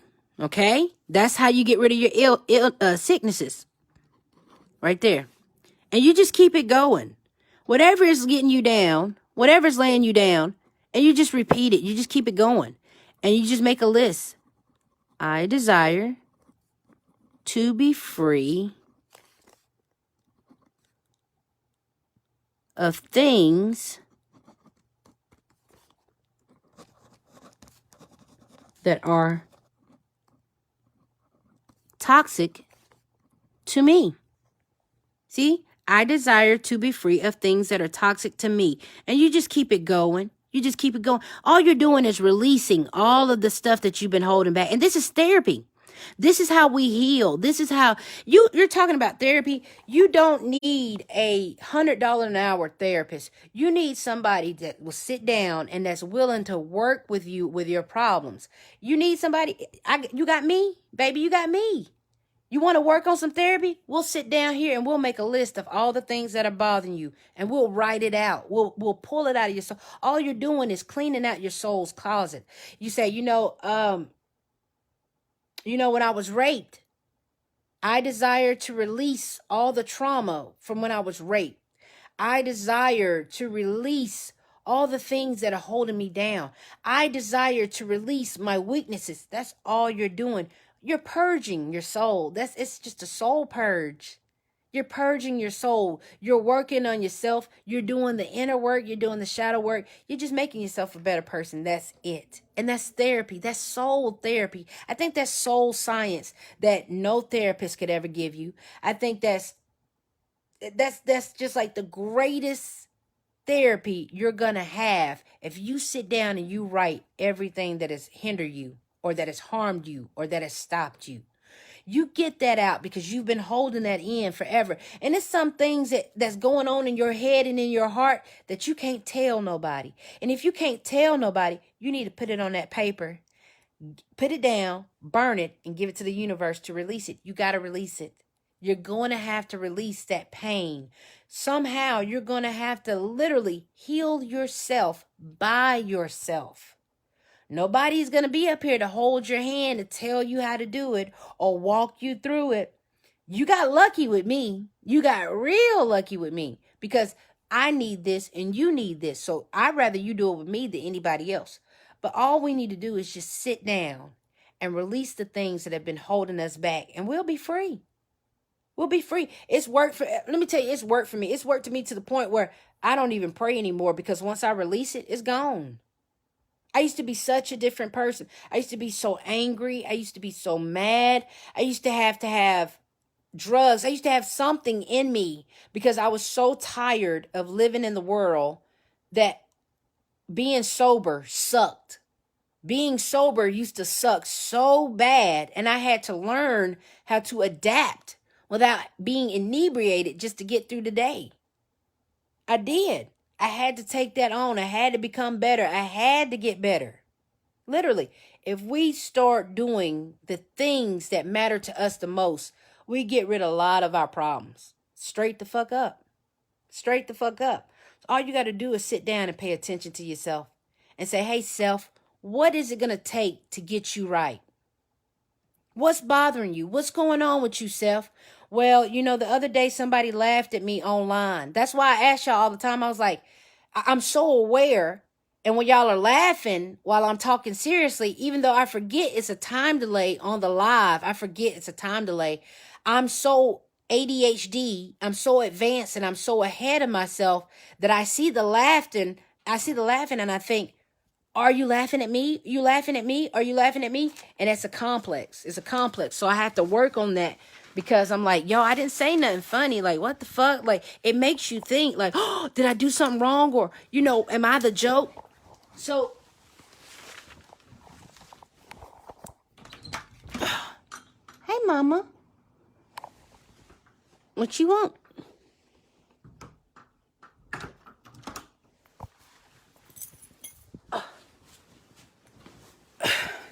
That's all it really is. It's love. It's self-love to the highest order. That's all it is. It's just self-love.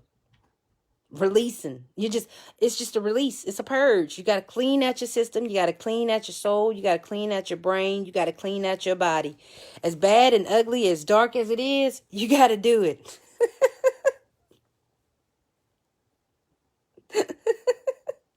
Yes, mama. Yes, mama. Is that my cue? Is that my cue? Yes, ma'am. Yes, ma'am.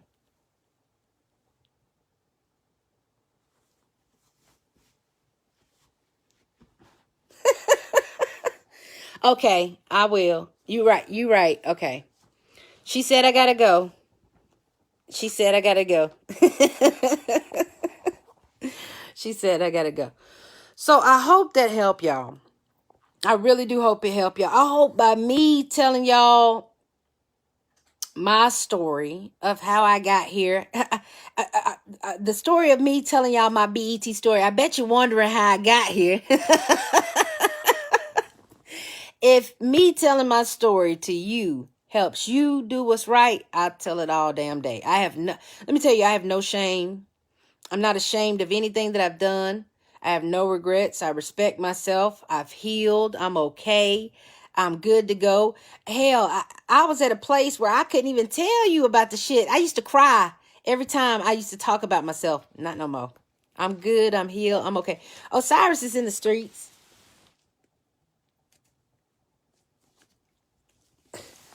Osiris is in the streets as usual, okay? So like I said, I'm trying to do this because I want us to heal more. I want us to do more. I want us to start being active. I want to actually start doing things with people. And this is a great way. Like, a lot of us need therapy. A lot of us need healing. A lot of us need people to talk to. A lot of us have drug problems. You got drug problems? Cool. I used to have them too. What's up? What can we do to get you clean? What can we do to get you clean? What do you need to clear your brain? What do you need to get you on your feet? Who's hurting you? Let's talk about who's hurting you. That's what I want to start doing. I want to start us to prepare for the shift. I want us to get us clean on the inside. I want us to do the soul work. I want us to do shadow work every day. I want us to be better than we were yesterday. I want us to start healing. I want us to start being happy. I want us to be on one accord. That's the kind of shit that I see. I see a whole new world for us. I'm telling you, if God ever let me get my hands on this world, I'm telling you, it'd be over with. It would, because I turned this motherfucker out. So we'll try to keep today. Today is Thursday. We'll try to do Therapy Thursdays. Therapy Thursdays. Yep. Bind them up Thursdays. We'll try to do that. And so we can start healing and working on each other. Because I really do. I enjoy these sessions more than anything. I don't get to talk to nobody. And I don't get to, people don't get to talk to me. And I really would like to see where you're at. I worry about y'all. I be thinking like, I wonder if they okay. Because I can be feeling when y'all off. I feel when y'all off. I feel when y'all ain't right. I can feel when y'all quiet. And I just be really wanting to say, they going through some stuff. I'm here for you. There's not a situation in this world I have not been in that I cannot relate to you. So if you're ever going through something, you got me. You got me. You do. So we'll try to do, and I want to let everybody come on, have a talk. We can come on together. We can like FaceTime or whatever, but we can do it live. And you can talk your heart out. If it's some shit you got to get out, if it's some trauma you got to get out, we'll do it. We're going to do it. We're going to start the healing process. It starts here. It literally starts here. Oh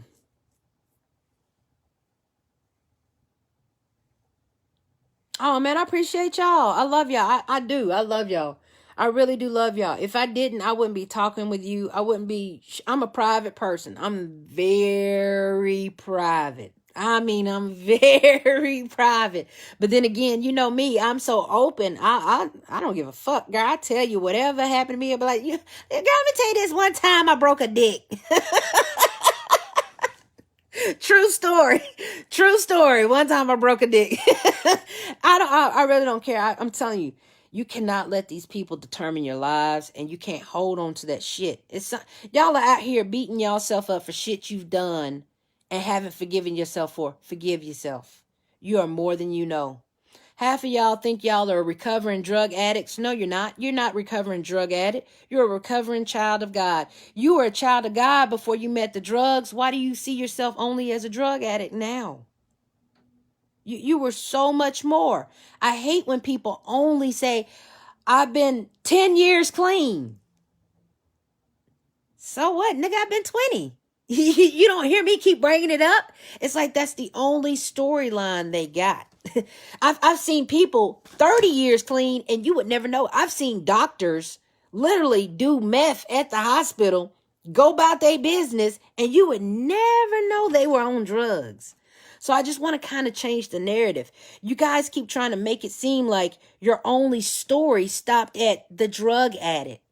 Who were you before the drug addict? You were a child of God. You were a student. You were a mother. You were a sister. You were a brother. You were all of these great things. Why should I only have to know you from your lowest point of your life? And why do we have to keep reliving your lowest point of your life? I'm not going to keep rehashing your bad memories. We got to keep celebrating that you are doing what you're supposed to do. This is why I'm telling you, you talking about intervention? I'll give you an intervention in a whole nother way. I'm not giving you glory on what you're supposed to be doing. You know how many people go out this door every day sober without drugs? You know how many people are doing life without drugs, and they don't need a round of applause to keep going. You're supposed to be sober. I'm not going to sit up here and let you wear that one storyline down. There's more to your story. You graduated college. You went on to have kids. You went on to be a bigger and better person. We're not going to keep hearing about the lowest point of your life. because I refuse to see you as a drug addict. I don't even see you as a drug addict. I see you as a person who went through life, tried some chemical substance, and you got through it. We're all trying chemical substance, and we're all getting through it. Baby, don't let that be the only place you stop. I'm telling you, you come around me with that sad-ass drug story, we're going to have a problem. We're going to fight. We're going to fight, baby. I've been there, done that, got the t-shirt. You homeless? I was homeless too. You got raped? I got raped too. You had fucked up parents? Me too. You was adopted? Me too. You had an abusive relationship? Me too. What else you got? You been to jail? Me too. What else you got? You're not going to do this. We're going to pull out the best attributes of you, and we're going to celebrate what's the best part. And that's just that. I believe in life. I'm pro-life. I'm for life. I'm not here on that I used to do this and I used to do. So what? You're living in the past. How are you going to push forward if you're always in the past? Talking about the old drug days. Man, nobody want to hear that shit. We're too old for that now. Number one, we're too old for drugs. Baby, it's time to be checking your blood pressure. It's time to be taking these herbs. It's time to be eating fruit. It's time to put that soda down. It's time to get cleaned the fuck up. It's time to really get cleaned up in our mind, heart, body, and soul, okay?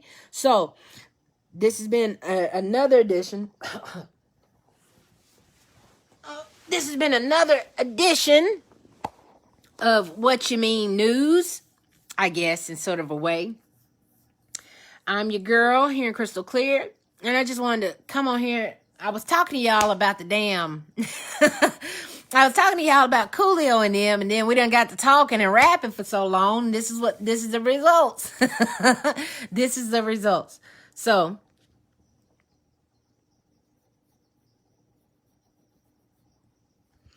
all right, y'all. I'm getting out of here. I love y'all. Stay safe. Be cool.